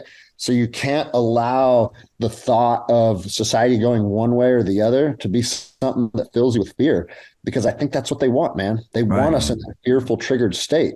Oh, absolutely. Like, fear equals control. There's no question. That's a great way to look at it. I mean, you know, you got no choice. You got no choice. Exactly. Yeah. You know, it's like, fuck, dude, when you're in the ring, Frankie, when that fucking bell rings, whatever's going to happen is going to happen, right? Yeah. And you can do whatever you can do to affect the outcome. But, like, something's going to happen. Yeah, you know? Yeah. And, like, I'm sure leading up to fights, there's, you know, and I've only taken a couple, so I don't have any real experience other than a handful of fights to draw from. But it's like, there's some anxiety and there's some nerves leading into it. But once it's go time, well, fuck. We'll see where it goes, you know? Yeah. It's just you made a commitment. So now it's it. And so that's kind of how I look at life. We're to the point now where it's like, I don't want to live in that place where I'm allowing the fear and the anxiety to get its hooks in. I'm trying to get in that mindset. It's like, we're in the fight now and we'll just see where it fucking goes, man. Yep. Yeah. So I guess back to my question though, do you fear getting canceled? Would that be a big deal to you if they took your podcast down, if they, you know, I don't even know if the GoFundMe exists anymore, but if they had seized it at the time, if how much does that concern you? At this point, I mean, the GoFundMe is a foregone conclusion. I bought a piece of property out in the mountains with that, you know. Good for you. Initially we were going to use it. I mean, a friend set it up as a legal fund, and we started fighting against the port, and we went through like 3 lawyers, and every time just tens of thousands of dollars are just vanishing in a blink of an eye, you know. And 3 lawyers basically all told me the same thing. They're like, morally and ethically you should win this case, but the system has all of their T's crossed and their I's dotted, and it's going to be a tough fight. And there's a good chance you can drag this out for 2 years and you'll lose. That's what I foresee happening, because they had all the policies written and everything in place. And so me and my wife talked, and it's like, do I want to piss away a big chunk of money and then probably lose in the long run? Or do we want to take the smart path and invest in our future? Right. So yeah, dude, we got 30 acres in the mountains with a river on it and a spring and running water. And we're just, like you said, have your bug out bag packed, you know? Yep. To tell you the truth, I mean, my Instagram has grown pretty big, to a point where like I've been able to monetize it, and it's actually like sponsorships and deals and all the stuff that comes along with that. And it's been great. And if I were to lose that today, it would certainly suck. I mean, I wouldn't be happy about it, but at the same time, I'm not going to change my message. I am who I am. If it doesn't work out online, like I said, my Jiu-Jitsu Academy is doing awesome. So I'll always have that to fall back. Take that to the mountains. I know, right? Yeah. Dude, we actually teach we started a course, me and two of my buddies, my jiu-jitsu professor, Joao Assis, who's like an 80cc champion, absolute monster. He's one of my best friends in the world. Him, I, and another one of my friends have started a course called Guns and Gis. And it's an immersion camp that teaches you the fundamentals of shooting and grappling. And we actually do that out in the woods on the property that I bought. That's awesome. So it's been good, man. Yeah, let's weigh in on that a little bit, since you spent a good portion of your life as a police officer. Do you think police officers in this day and age need more? I mean, I think the answer there is going to be yes, but I mean, Brazilian Jiu-Jitsu is probably the best platform they could go to get that training, right? I mean, their officers seem to be, in the videos I've seen, most of them, I'm not saying all, but most of them seem to be well undertrained in the art of combat. Overwhelming amount of police officers are lacking what I would consider the skill sets to just be competent at their job. And it's sad. Like, this is your chosen profession. You raised your right hand and said, this is what I want to do. And if you want to be part of a profession that puts their hands on people and takes their freedoms away and puts people in jail, but you don't want to train to know how to do that effectively and safely, go fucking sell car insurance. Go do something else. And I'm not even saying that pejoratively. I'm just saying you need to take a good look at the career that you chose and ask yourself why you're there. You know, being a black belt, like with my departments, I was always one of the trainers. Hey, Greg, will you teach these guys this? Will you teach these guys that? And what you find is people will attend like biannual training. We'll do or quarterly training where you're training 2 to 4 times a year. I mean, think about training for a fight and training 2 to 4 times a year. It's a waste of everybody's fucking time. Right. And, and Frankie, you'll understand this as good as anyone. Fighting is not like, oh, hey, this is how I do a Kimura, or this is how I do a double leg takedown. More importantly is having an understanding of your base, timing, movement, reading people's movement patterns, and like being able to react in real time. And the only way that you can get that is by spending a substantial amount of time on the mats. Yeah. And dude, jiu-jitsu is hands down. And it's not just because I'm into jiu-jitsu, but someone that was in law enforcement for 10 years and has trained a lot of different martial arts. Jiu-jitsu is one of the best. It's wrestling and jiu-jitsu that law enforcement officers need to understand. You are dictating where the fight takes place, and then you are looking for control to put people in handcuffs. And that's grappling. That's not Muay Thai. That's not boxing. Like, you can't fucking head kick people on the streets as a cop, right? That's just not part of the job. And the weird thing is, what have they done nationwide? They've taken away the rear naked choke. Yeah, dude. So crazy. The rear naked choke is the safest way to take someone into custody. And I've always said, like, man, these city council boards and these panels of people that are banning chokes, I want to run them through a test where I say, hey, let's do a training-based scenario where I'm going to be the police officer and you're going to be the suspect that I have to take into custody. I can use my baton. I can use my taser. I can use elbows and knees. I can use OC spray, or I can use my jiu-jitsu. What would you prefer to have used against you? Once you put it in that context, everybody's going to be like, take me down and put me in a gift wrap and handcuff. You know what I'm saying? Those very same people are the same people calling AR-15s weapons of war. You know what I mean? They have no experience with guns at all. They have no clue what they're doing, yet they just define them as weapons of war, you know? Well, and don't forget, all these motherfuckers calling them weapons of war are protected by weapons of war. Yeah. Carrying AR-15s. Yeah. It's like, I didn't know. I'm not here to. Yeah. not here to shit on police officers. Frankie and I, obviously, we're friends with a lot of police officers, some really, really good police officers, in my opinion. We support the men and women in blue always, but I do think that there has to be a reevaluation or something going on here, because not just in the physical dynamic, but we just last week, we went and qualified for our CCWs. And I think we did, all things considered, that we don't shoot that often. We did pretty well. There was 6 of us, group of friends that went, and we qualified in the first round. They give you 3 rounds, I guess, to qualify, each block being 100 rounds of bullets. We all got it. 60 rounds. So is it 60? Yeah, you're right. 60 rounds. We all got it done within the first 60.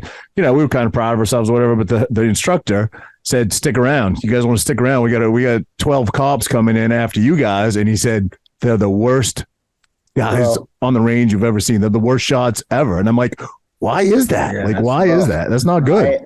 I see that all the time, because it's the same thing with your firearms qual. When you're a police officer, you rarely get good training. What you get is a qualification where you have to go shoot, and then that way they can put your completed qual in your packet.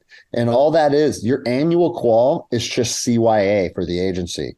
That way, if you get into some shooting, they can say, well, look, he passed a qual, so he's trained. But shooting 60 rounds twice a year, it's the same thing as I was saying with jiu-jitsu. To be good at firearms, you need to be putting a substantial amount of time on the range. And when I was a cop, I would go shooting on my own, because most agencies won't invest in you in the capacity that you need to be invested in to bring you to a certain level of proficiency. And it goes back to the same thing I said.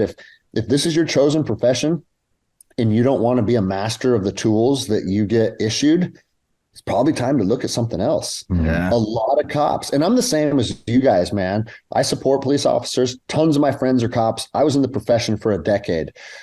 But I think good cops, one of the most important things we need to do is call out cops when they're not holding the line. Yeah. And it's like, if you're fat and you don't know how to shoot and you don't know how to fight, you're a fucking liability to the profession. And dude, I look at it like this. I travel a lot doing my podcasts and doing jiu-jitsu events and shit. At home, I have my wife and 3 daughters. If they have to call 911 because of an emergency, I should have a reasonable expectation that the men and women that show up to my house are going to be capable of defending my family. And I'll tell you what, based on what I see around here, I don't have that expectation. And I think, like, if you want to be a Ranger or you want to be a SEAL or a Green Beret, there's very, very strict standards that you have to uphold. And it's not just to get into the unit. At any given time, when you're a Ranger and they say, hey, go take a PT test, and if you are not in shape enough to pass the standard, you get one redo, because maybe you were hungover that day or something, right? You get one redo and you're fucking kicked out of the unit. If you want to be part of something important and something special and something where you're serving your community, it should come with standards and it should be taken serious. And if you don't want to do that, you're probably not cut out for the job. But what we're finding is the job is becoming so toxic that less and less people, especially men and women that have like strong moral compasses and strong values, they're less likely to put up with the bullshit. And because more and more people of strong moral character and people that are capable are less likely to partake in the profession, what we see is they're lowering the standards consistently, to the point now where there's police departments that are saying no physical fitness standards required. And it's like, that's motherfucker. Crazy. Yeah, dude, if I have to chase a dude and you can't run 100 meters, fuck, man, then you're more of a liability. I'd rather not have you there than have you there. Yeah. Like, I remember one time as a police officer, and this wasn't even a hot pursuit or anything. We were responding to a call, and we were going to the area that we needed to check out, and there was a 6-foot chain link fence. And I just grabbed the top of it, hopped over, and I look back, and my partner's like, whoa. Let's try and see who holds the keys to the gate, and then they can let us in. We don't need to be climbing fences. And it's like, dude, do you want to be a patrol officer and a 6-foot fence is even a consideration for you? Fucking go sell car insurance. Yeah. Tim Kennedy speaks to that point a lot, that the pool to pick from has dwindled down to essentially nothing now. You know what I mean? It's sad. So now the option is just to lower the standards, so you're getting less and less qualified people. It's horrible. And bro, like if for no other reason, the community that has bestowed the authorization and the power of you being a police officer, man, they should be able to count on you if they need you to respond to something. Right. And there's a lot of cops that couldn't drag someone out of a burning building. Well, they're sending counselors now, so we're good. We're good. Right. Hey, one of those counselors got a fucking knife stuck in him in Seattle. I heard that story. Yeah. Yeah. It's like, oh, hey, we're all shocked that crazy. Hey, listen, before I forget, a great guest for you to interview or have on your podcast, Errol Dobler. He's a former Navy SEAL. Then he went to the FBI. Now he does, I don't know what you call it, I guess motivational leadership skills, team building, I guess is what it's called. But he's also a big Wim Hof guy. Okay. We did a seminar with him. First time I'd ever done Wim Hof, first time I'd ever done an ice bath, and really very likable guy, very knowledgeable guy, kind of right up your alley. So definitely check him out. How do I spell his name? Errol Dobler. What is it, Frankie? EROLDOBBLER, maybe? I'm guessing. Don't know. Close enough. Okay, I'll find him. Yep. Yeah, bro. Like that has become a big part of my just daily routine. And I hashtag it microdose adversity, right? Like do something kind of hard every day. Yeah. You don't have to be a Cam Hanes that wakes up and runs a fucking marathon every day, right? And I'm not knocking him. I wish I could do that. Bro, that guy's he's not even human. But fucking, man, just get out of your comfort zone at least once a day, And that can be a gnarly workout or rounds on the mats or the sauna or the ice tub. But I think a big part of the degradation of our society is that, man, people are just chasing comfort all the time. Yeah. We're Nobody warm wants all to be the time. Uncomfortable. Our bellies are full of food. We're fucking sitting in front of the television all the time. And it's like everywhere we go is 70 degrees and comfortable. And I honestly think that's a big problem, a big contributing factor to why we're just seeing an overarching theme of weakness taking over our society, because people are so afraid of discomfort, like, bro, I made an ice bath video last week that went it has over 1 million views. It fucking went pretty fucking viral for just I got out of my sauna and I got into my ice tub. That's it, and dude, a lot of people, and this is just the internet, right? But took that as an opportunity to like talk shit to me. They're like, bro, you're not a medical professional. You're just an Instagram influencer telling people to do shit that'll blow their heart up and blah, blah, blah, blah, blah. And it's like, man, quit fucking living in fear. Go out there and get uncomfortable sometimes. Like, if you're scared, get a dog, bro. Come on. Yeah, dude. It's like, I haven't seen anyone fucking die from getting into. Do you do an old school method? You just got like a trough, like a horse trough, and throw ice in it, or you got one of these high tech things that Frankie just got? So, bro, I in my backyard, I got what's called the ice barrel. And the ice barrel, it's just a fucking barrel. Yeah. Right? Yeah. They put the name ice on it, so it sounds cool. And I'm not knocking them. They fucking sent me one free of charge to fucking like put on my Instagram and shit. And I really like the thing. Yeah. But I like it because I live in Seattle. So from about fucking October to April, the water's cold. Right. Right. In June, July, and August, it's like fucking bathwater in there. Yeah, it's tough. You got to put a lot of ice, right? Yeah, you got to put fucking 7 bags of ice in it. Right. That's $20 every ice bath. Yeah. This guy just got some high tech thing. Polar monkeys. I'm setting it up. It's not done yet, but it's kind of a circulating pump. But it's just one of the tin ones, but it has a cooler with it and a filter. Yeah, so I'm setting that up. But I do have the barrel sauna like you have. It's a very similar one you got. And I love that. I'm in that thing every day. Dude, I got I just got the cold plunge, which is similar to that. Oh, okay. Yeah. And, but that's going in my gym. That's not going to be at the house. And so I actually want to incorporate ice baths in my youth class and have the kids get in there. Yeah, one of my sons, he'll get in for 30 seconds. And he toughs it out. But I think that's awesome. That's a great idea. Bro, there's a video, you can YouTube this, of Russian kindergarten recess. And they make the kids strip down to their underwear and go outside and play in the snow and dump freezing pails of water over their heads. And it's like, dude, the rest of the world hasn't bought into this weak ass bullshit. I know. And if we keep doing it, dude. We're tough. They gotta be. But we have to be a laughing stock. We're toughening our kids up over here. We're putting litter boxes in classrooms now. We're making them tough. Yeah, bro. Do you remember when we were in fucking high school? There was always the football coach or the wood shop teacher that if you did some dumb shit, they'd snatch you up by your neck. Yeah, hell yeah. That shit out right now. Yes, sir. You know what I mean? And it's like, dude, it's not like we're that fucking old. It's not like we're fucking World War II veterans saying, oh, back when I was a kid. It's like a massive shift has taken place in a short amount of time, dude. And it's like, if I asked my fucking teacher to put a litter box, I would have got fucking smacked, dude. Absolutely. You know? Absolutely. I've heard about that shit happening nationwide, though. You got fucking kids wanting to shit in litter boxes. Who's going to clean that up? Is that the janitor's new responsibility? Imagine being the janitor. You got all these dumb kids gluing their hands to walls. Oh, like, yeah. You know what I'll do if you fucking glue your hand to my wall? I'll fucking rip it off. You know? Man. And send you on your fucking way, dude.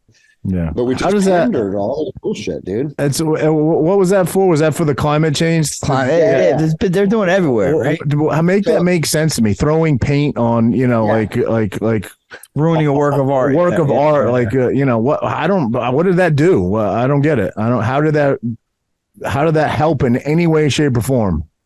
Imagine the amount of cleaners. The aerosol cleaners that they use to clean that up off the floor and shit, you just damage the environment more. You fucking idiots. Dude. You know what I mean?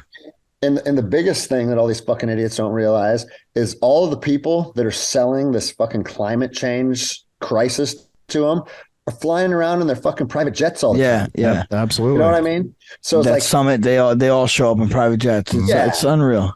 And so if they're unwilling to walk the walk, and they just sit there and talk the talk, why are you giving them any validity? You shouldn't. Exactly. But these kids are fucking 18 years old. They're impressionable. And they've also been products of the public school system where their brains have been being manipulated since they were fucking babies. You know? Mm-hmm. Bro, I finally got my kids out of public school. All three of them are in private school right now. Because, like, my 10-year-old daughter came home one day and was like, I don't know if I'm going to be a lesbian or if I'm going to be straight when I grow up. And I said, first of all, you're fucking 10. Yeah. I said, whatever you grow into and whatever sexuality you desire when you become an adult, I support you. All right. But the truth is, the fact that you're thinking about that right now is because you're being fucking fed a bunch of bullshit and you're being manipulated. A kid should not be concerned with if they want to fuck men or women when they develop sexual feelings. Exactly. That should be so far. And not only should they not be thinking about that, the school system should have no part in their sexual development. Zero part. You know, they're there to teach arithmetic, writing, reading. That's it. You have nothing to do with my kid's sexuality. Nothing. And not that I care if my kid grew up to be gay. That's for me to handle, 100%. For me to address, for me to explain that. I'm not scared of it. People are immediately like, "Oh, you're scared." You're not at all. It's just not for the school to have any part of. None. My kid, my 8-year-old looked at me, I don't know, maybe like 2 months ago and said, Daddy, I'm a vegan. I said, the fuck you are. That's exactly what I said. I said, the fuck you are. Yeah. She's 8. So she was 8 years old looking at me telling me she's vegan. I don't care if she's vegan when she's old enough. I could care less. You know what I mean? God, it doesn't matter to me at all. Be a vegan. But at 8 years old, you're not deciding that you're a vegan. I make your decisions for you to keep you alive and to get you to be an adult. And then when you're an adult, make your own choices. If you want to like girls. You want to eat, fucking salads, eat salads. Yeah. You want to eat salads every day? Eat salads. Knock yourself out. I still love you. You're still my kid. But right now, you're 8 years old. Yeah, bro. And I just saw a lot of toxicity in the public school. And it just became very apparent that they're fucking pushing their agendas. Yeah. I got my fucking 9-year-old coming home saying that Donald Trump is a terrible person and everybody hates him. And it's like, you can hold whatever opinion you want on Trump or Biden or whatever the fuck you hold. Stop teaching my fucking children your political views. That's right. You know? Agreed. And so, but bro, it was one of the best moves we ever made is putting them in a private school that just, bro, they're not teaching agendas. They're teaching your fucking children. Right. The thing is, most private schools have a religious component to it. And I mean, I tell my children, because I'm very open with them about all of this stuff. And I'm like, hey, the school you're in now, part of what you learn is Bible study and you learn about Christ. And if that's something you want to develop and that's a relationship that you want to have, cool. But just like with public school, nobody can make these decisions for you. I want you to learn about it, have an open mind, have an open heart, and then see where life takes you, you know? Yep, exactly. Yeah. You teach the kids to think for themselves. That's what schools are not made to do. That's what it comes down to, dude. I always say I'm not the most religious person in the world, but I'm definitely a God-fearing man, and I try to teach my kids about, you know, God and what it means, and I don't really push them in any direction. They're kind of too young anyway. But, you know, for Thanksgiving, for example, I made Thanksgiving for us, and I said, Dad's going to say a prayer, you know, if you want to participate and add to it. And they never do. They're always like, you know, but then I'll see Milani, like, you know, sometimes my oldest one, we'll go to bed and she'll say to me, I just said a prayer to God, you know what I mean? But she'll do it quietly or whatever. And I'm like, that's all you got to do. That's, you know, it's up to you. I'm not forcing anything on you. You know what I mean? Yeah. No, I mean, and I'm the same as you. I'm certainly a spiritual person, but I was an atheist for a long time. And I kind of came to this spiritual understanding through just the natural journey of my life. Right. And so for me to then tell other people what their journey should look like or the conclusions that they should draw, man, I'm kind of full of shit. That's what I feel like. So I tell my daughters, I'm like, there is a spiritual component to the universe that we share with everybody, but I want you guys to explore it. And I want you to figure out what you feel works with your heart and what you're congruent with. And, man, it's like everybody's always trying to get everybody on their team and just let people find their own fucking path. I agree. It's like I have no problem with vegans, but those vegans try to fucking make me give up meat, drive me nuts, because it's like that's why they call everything meat too. That's the path you chose. Cheesesteak. No, it ain't no steak in that. Yeah. Ain't no cheese in that either. You know, beef jerky, vegan. This is what I've always found interesting about vegans is they say like, oh, you're killing animals and it's unethical, but then they make fake meat, right? Yeah. Like if it's unethical, why are you pretending to eat a slab of flesh, right? Right. Yeah, it doesn't make any sense. Doesn't make any sense. Are you guys familiar with Sean Baker? Do you know who he is? Carnivore guy. I know very little bit about him. So yeah, he was on Rogan and he is a super athlete. And dude, the universe is just weird. Like I've been following this guy for a long time. I listened to him on Rogan. He hasn't had anything but steak for 7 years, right? And then he leaves California and buys like a little farmhouse right up the street from me and signed up at my jiu-jitsu academy. Get out of here. Yeah. Wow. So now he's one of my jiu-jitsu students. That's amazing. Awesome. And the dude's 55 years old, super athlete, all shredded. And it's funny, man. Like he not only has put himself through the tests of what happens to your body when you eat only meat, but he's also performing at a super high level, you know, and he's done a lot of studies and he has some big studies that are being published currently that he's not willing to talk about publicly yet. But what you're finding is massive amounts of people are able to beat their diabetes and their obesity and their high blood pressure, all of these autoimmune diseases.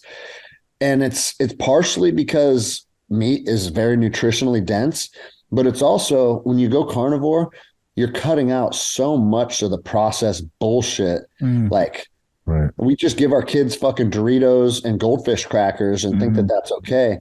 And really all that shit is fucking poison, man. It is. You know? Yeah, I agree. I seen you did the hard 75. And Yeah. you did steak and apples. Is that right?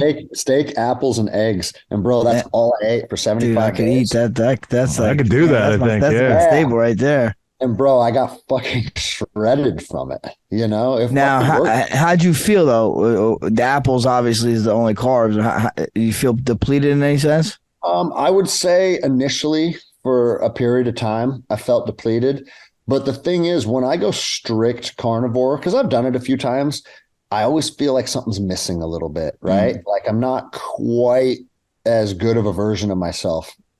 So I was like, all right, I'm going to do it again, but I'm just going to add in one fruit. And what I found is like, dude, if I had like a hard night at practice or whatever, man, I'd eat 2 or 3 apples and then I would feel fucking great. But the thing is, 2 or 3 apples is less than 100 grams of carbohydrates. So it's like, it's still a substantially smaller amount than most people are consuming. Like a fucking Pepsi is like 55 grams. Yeah, right. You know what I'm saying? And so like, I honestly think if you get your carbohydrates through natural food sources, that they're not the end of the world. I think carbohydrates have got a bad rap because all of the processed foods are full of them. Yeah. And people are able to consume fucking 500 grams in 10 minutes because they chug a 2-liter bottle of Fanta or something, you know? But yeah, that program was good for me, man. Do you know Andy Frisella? Yeah, you guys met Andy at that event, I'm sure. Bro, that event, I mean, if you remember, I definitely, you've been on our radar for a long time, so we knew who you were. We wanted to come up and say hello, but that place was absolutely mobbed, and it was the who's who of like the conservative movement. You know what I mean? I mean, there was so many people there. I was no way I could have met them all. Obviously, we had a brief moment to talk to you and kind of got to know you, and this has been a long time in coming, getting you on the podcast here. How long ago was that? Over a year ago, right? Yeah. It might even be 2 years. Close, yeah. No, that was such a good networking event. Just getting to fucking meet like-minded people from all over the country. And I think it's important for people to realize, like, you know, that the message that is always pushed is that, like, oh, we're the crazy ones, right? Man, I think a lot more of the country is in alignment with our values and our perspectives than they lead people to believe. Yeah. There's a reason why the conservative candidates, I mean, they have fucking party trains of cars that are 100 miles going to some of these fucking Trump rallies and shit. And then you got Biden that had like 25 people. You know what I mean? Like, again, the math doesn't make sense. We either had the largest or the second largest Trump boat parade right here in Barnegat Bay. It was the second, really? It was either the largest or the second largest. I forget, but I think we might have got beat by Miami or something. But it was massive. It was huge. Yeah, bro. More people are in alignment than they want to lead people to believe. You know? Sure. But no, like Andy Frisella became friends with me literally like the next day after the video. That's awesome. He was one of the first guys to hit me up, and he's like, "Hey, I want to bring you aboard First Form. You share our values, and we're of the same mentality." And like, so many opportunities have opened up just as a result of just being authentically who you are, you know? Yeah. And it's strange to like circle back what we talked about initially. A lot of people are reluctant to speak up and say what they believe. But if you do, man, I think the universe rewards you, man. Like I've made so many fucking friendships and meaningful relationships, and even like business relationships too. Vortex Optics, are you guys familiar with them? Yeah. Bro, the president of Vortex reached out to me and did a sponsorship with my training program that I was telling you guys about. And it's just helped me out dramatically, dude. That's great, man. All because I said things that resonated with them, you know? And it's like, you stood up for something you believed in, and people can get behind that. Not a lot of people do that, you know? So I don't know if you remember or not, but when we, because there's 2 floors to Attila's gym, the place is pretty massive. I don't know what the square footage is there, but it was absolutely packed. And I think we even got there a little early, but when we walked upstairs, you were attempting your first backflip ever. Do you remember that? That's right. Yeah, bro. And Austin. You nailed it. You got it. And I hit it, bro. Yeah. And it's funny. Austin came out and did one of my shooting courses. And I did another backflip at that That's shooting great, course. man. He's a good dude, bro. The thing about Austin, right? You look at him and you never know. Like, you see people in videos. I remember before I met Frankie, I'd see him on TV and I was like, that fucking dude is a fucking monster, right? And then I met him. I'm like, oh, he's not, he could kick my ass, but he's not that big a dude. Austin is a big motherfucker, and he does backflips like it's nothing. Yeah. Like, he's a big dude, bro. An athlete, man. Super athlete. Dude, it's crazy. Hell yeah. I told him, though, I said, bro, I've done 2 backflips and I'll never do another one. Maybe unless you're there. Right? Yeah. Because just somebody that's that big and strong, but also knows what they're looking for. Right. Exactly. Right. And the nicest guy ever, too. Yeah, bro. Remember, he'd reach and like grab my T-shirt. Yeah. Just like, hold you up. Yeah. So I was like, all right, I hit that bucket list item. I'm fucking done. Yeah. What was the girl? She was the only girl out on the floor training with you guys. I follow her. She's got a plug. Emily Hayden, right? Me and she's Emily, great. She's great. Bro, and to me, that was probably one of the biggest connections that I've made there. Like, me and Emily became really close. She's come out and stayed at my house and trained with me out here. Like, her and my wife hit it off. It's again, it's cool to be able to kind of like build your network when you're in a place where everybody's good people, man. Yeah. It's good to see that representation too from the female side, because I think there's not a lot of that, and she's definitely a true patriot and not afraid to speak up, and she's got a great podcast. Forgive me, I don't know the name of it. I don't remember. I've watched it a number. Evolve with Emily. Yeah, Emily's great. Yeah, she was the only girl out there. I was a little intimidated because it was you guys are all fucking killers. I don't even train BJJ, but I was like, I don't know, maybe I'll get out there. And then I saw Emily. I was like, she's doing better than I would be doing. So I just stood on the sidelines and watched you guys. Yeah, but bro, for this small, young, beautiful woman to jump on the mats with that group. That's what I'm saying. Yeah, that she has some grit and some resolve. That's why I respect her. When she came out here and stayed with us for a night or two, I did some rounds with her, and she's a fucking super athlete. Yeah.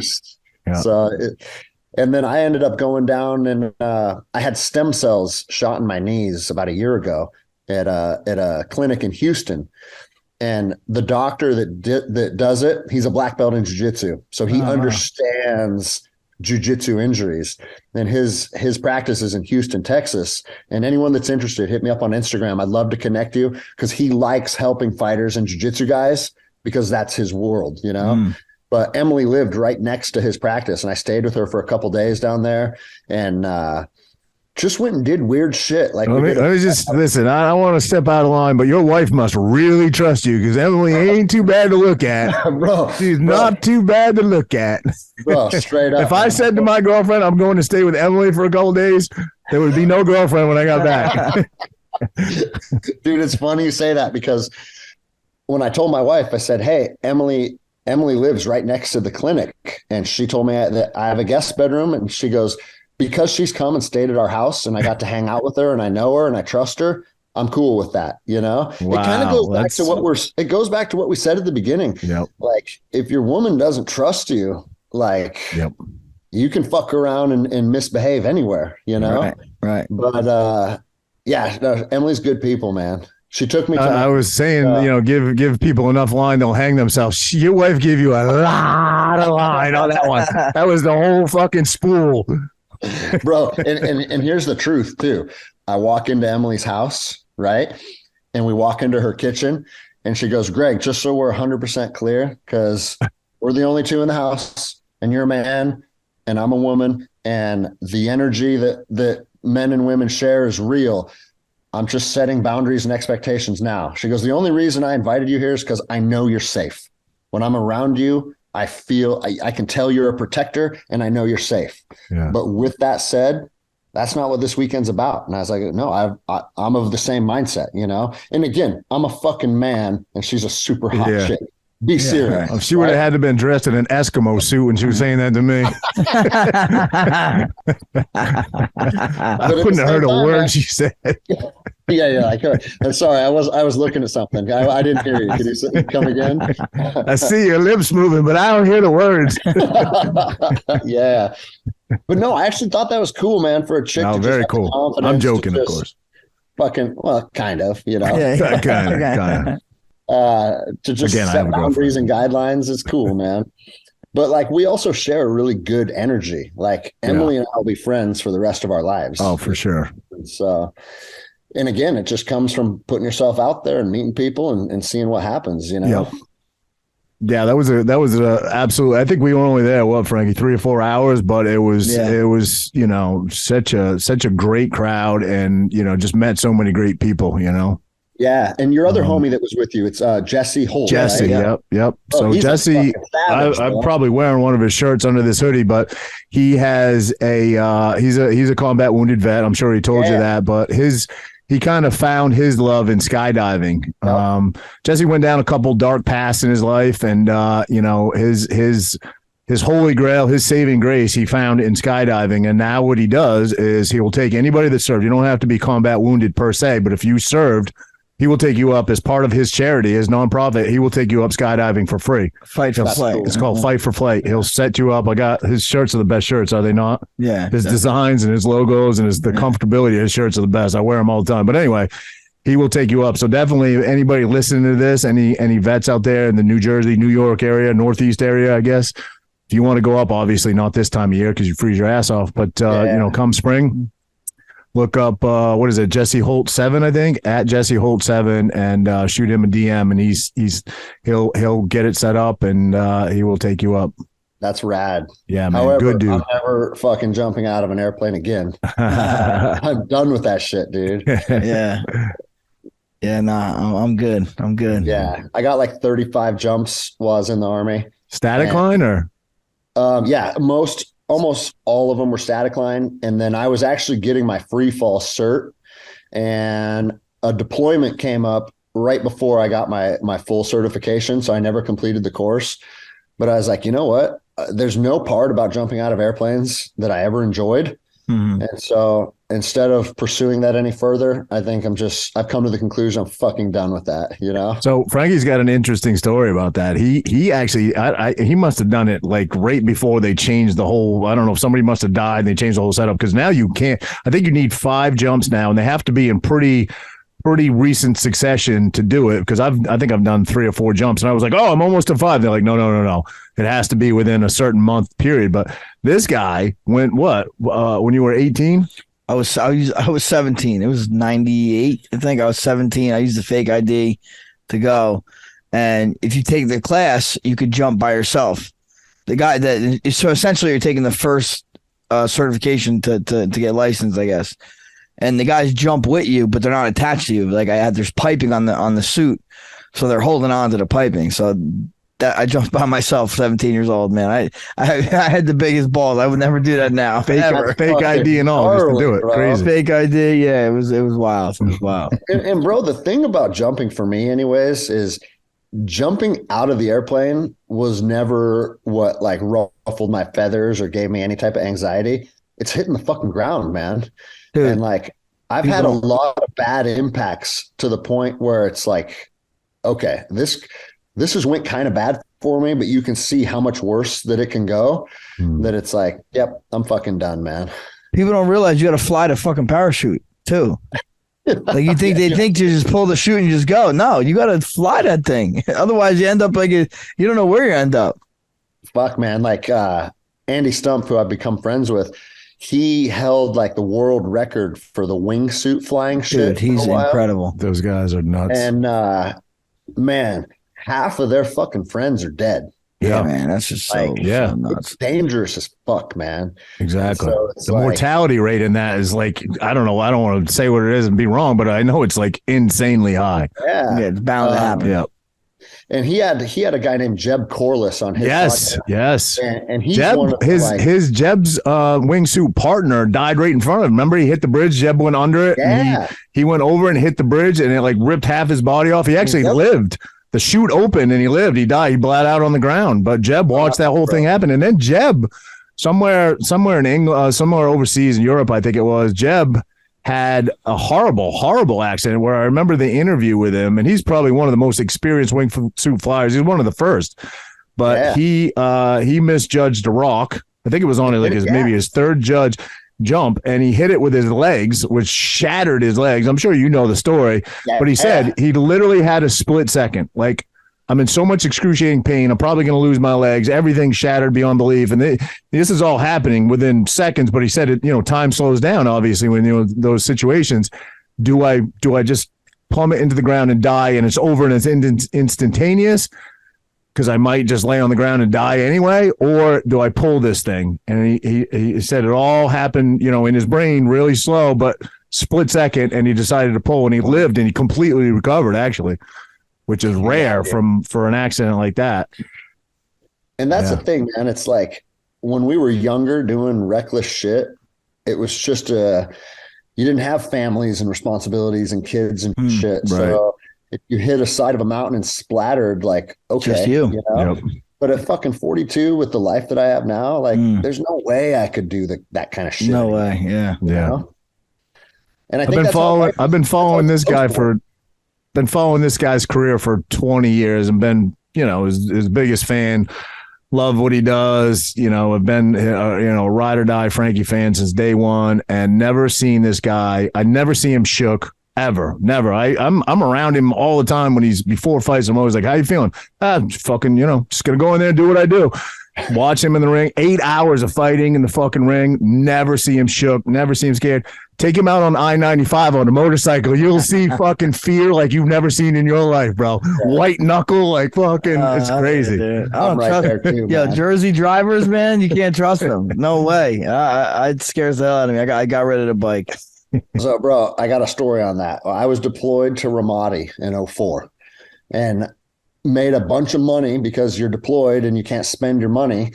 And you come home with a chunk of change, and I went and bought a CBR 929, right? Yeah. And I'd never had a street bike before. And all my buddies are like, why don't you get a 600, dude? A 900 is too much bike for you. And I was like, dude, you could drive a Ferrari 20 miles an hour, right? Yep. Right. And they're like, yeah, okay. Bro, I had that thing for 48 hours before I totaled it. Holy shit. And luckily, I didn't get hurt. I just got thrown off the bike, and I was wearing Carhartts and just slid across the pavement. But it made me realize, like, oh fuck, dude. Yeah. That's exactly right. Your life can fucking come to an end in a blink of an eye on those motherfuckers. Oh yeah. And, it was funny too, because my dad at the time was begging me, because when he was young, he had a pretty bad motorcycle wreck, and he's like, bro, please, you don't need these, and then, but you know how it is, you got to learn the lessons yourself, you know. Yeah. But the bikes are fun as fuck, man, but they're just so dangerous. Again, dude, especially in Jersey, man. There's so many crazy drives, too many people on the road. If I was like middle of the country, maybe Texas, I'd get a bike, but not out here. We're living kind of the old people retirement village of, everybody from New York ends up in Jersey and they retire here. And we have all these, old people, 55 plus communities, and they don't see the best. So it is a little, he's not wrong. Just fucking merge right into you. Yeah. And bro, like when I lived in Los Angeles, dude, you got gridlock traffic on the 405. And those crazy motherfuckers are splitting lanes. It's legal. It's legal to split lanes there. Yeah. It's legal. That's nuts, man. And it's like all it takes is for someone to open their door and you're dead. Yeah. Yep. No, thank you, bro. Well, where can people find you, follow you, shout out your podcast, shout out your Instagram, anything you have upcoming? I don't know if you have any speaking engagements. Obviously, people local to your area, shout out your gym and where people can come find you there. My Instagram is Granderson, Granderson 33. And that's my main social media platform. I don't do all the other ones. Like, that's enough of a headache, I already waste too much time as it is. So that's the only social media I use. And then, the podcast is The Endless Endeavor, and it's on everywhere that you can find podcasts. And it's been fucking great, man. It's a fun journey. I always say I would do the podcast even if it got 0 downloads. That's what we say. And we get like 3 downloads. So. Dude, it's just cool to interact and sit down and talk with people. And just this is great, man. Yeah. We met some amazing people doing this, and if that's all we get out of it, it's worth everything. Fucking win. Yeah. Absolutely. My jiu-jitsu academy is called Electric Jiu-Jitsu, and we're about an hour north of Seattle. And so the city we're in is called Lake Stevens. And man, I tell everybody, like, Obviously, if you're local, I'd love for you to be a member of the team. But if you're passing through and you're a jiu-jitsu guy or a jiu-jitsu girl, man, come train, come meet the team. I don't charge drop-ins for people that are just visiting from out of town, because I think one of the most important things of jiu-jitsu is embracing the culture and realizing once you're in the jiu-jitsu culture, man, you have a network of friends literally worldwide. Mm-hmm. Like I went again, that fucking trip you were talking about when I went to Iceland, right? Dude, I went into Gunnar Nelson's academy. Yeah, I was just going to know you were going to say that. Yep. Yeah, I was treated like fucking royalty, man. Yeah. Oh, yeah, and man. like ate lunch with the guys and stuff and had a good training session. And that's one of the most important aspects of jiu-jitsu. And then the last thing is our Guns and Gis program, which again, it's a 3-day immersion course teaching the fundamentals of shooting and grappling. And we've built the program to where you can show up in board shorts and flip-flops. We provide the gi, we provide the guns, we provide everything. And that really allows people that maybe don't have the ability to have guns or no experience with guns or fighting to just show up and jump in, man. And what we're finding with that course is it's becoming less and less about shooting and fighting and more about like just personal development and becoming a better version of yourself. Mm-hmm. And we're super proud of that course. March will be class 7. So it's pretty new. And we run about 5 classes a year, but it's cool, man. For anyone that's interested in that stuff, I highly recommend it. Get you out of your comfort zone, but more importantly, it puts you with 30 other people that are trying to pursue something. And the energy is palpable, man. When you get a bunch of people together that are trying to better themselves, it's a lot different than what you see in most aspects of society. So that's amazing. Now, if someone wanted to or showed interest in or just wanted to check out or read more about it or whatever, where can they find more about that class? If you go to my Instagram link tree, we have a link right there. Okay. And everything is through my buddy's Jiu Jitsu Academy. And that's where like registration and course outline and everything. But rather than giving you a long fucking www, just hit my link tree up and you'll see it right there. Guns and Gis registration. Perfect. Cool. And it bounces back and forth between New Orleans and Seattle because each of us have a jiu-jitsu academy and we have a firearm range. Awesome. And so a lot of people want us to take it on the road, but having the control of your own academy and your own range is really what makes the course feasible, Yeah.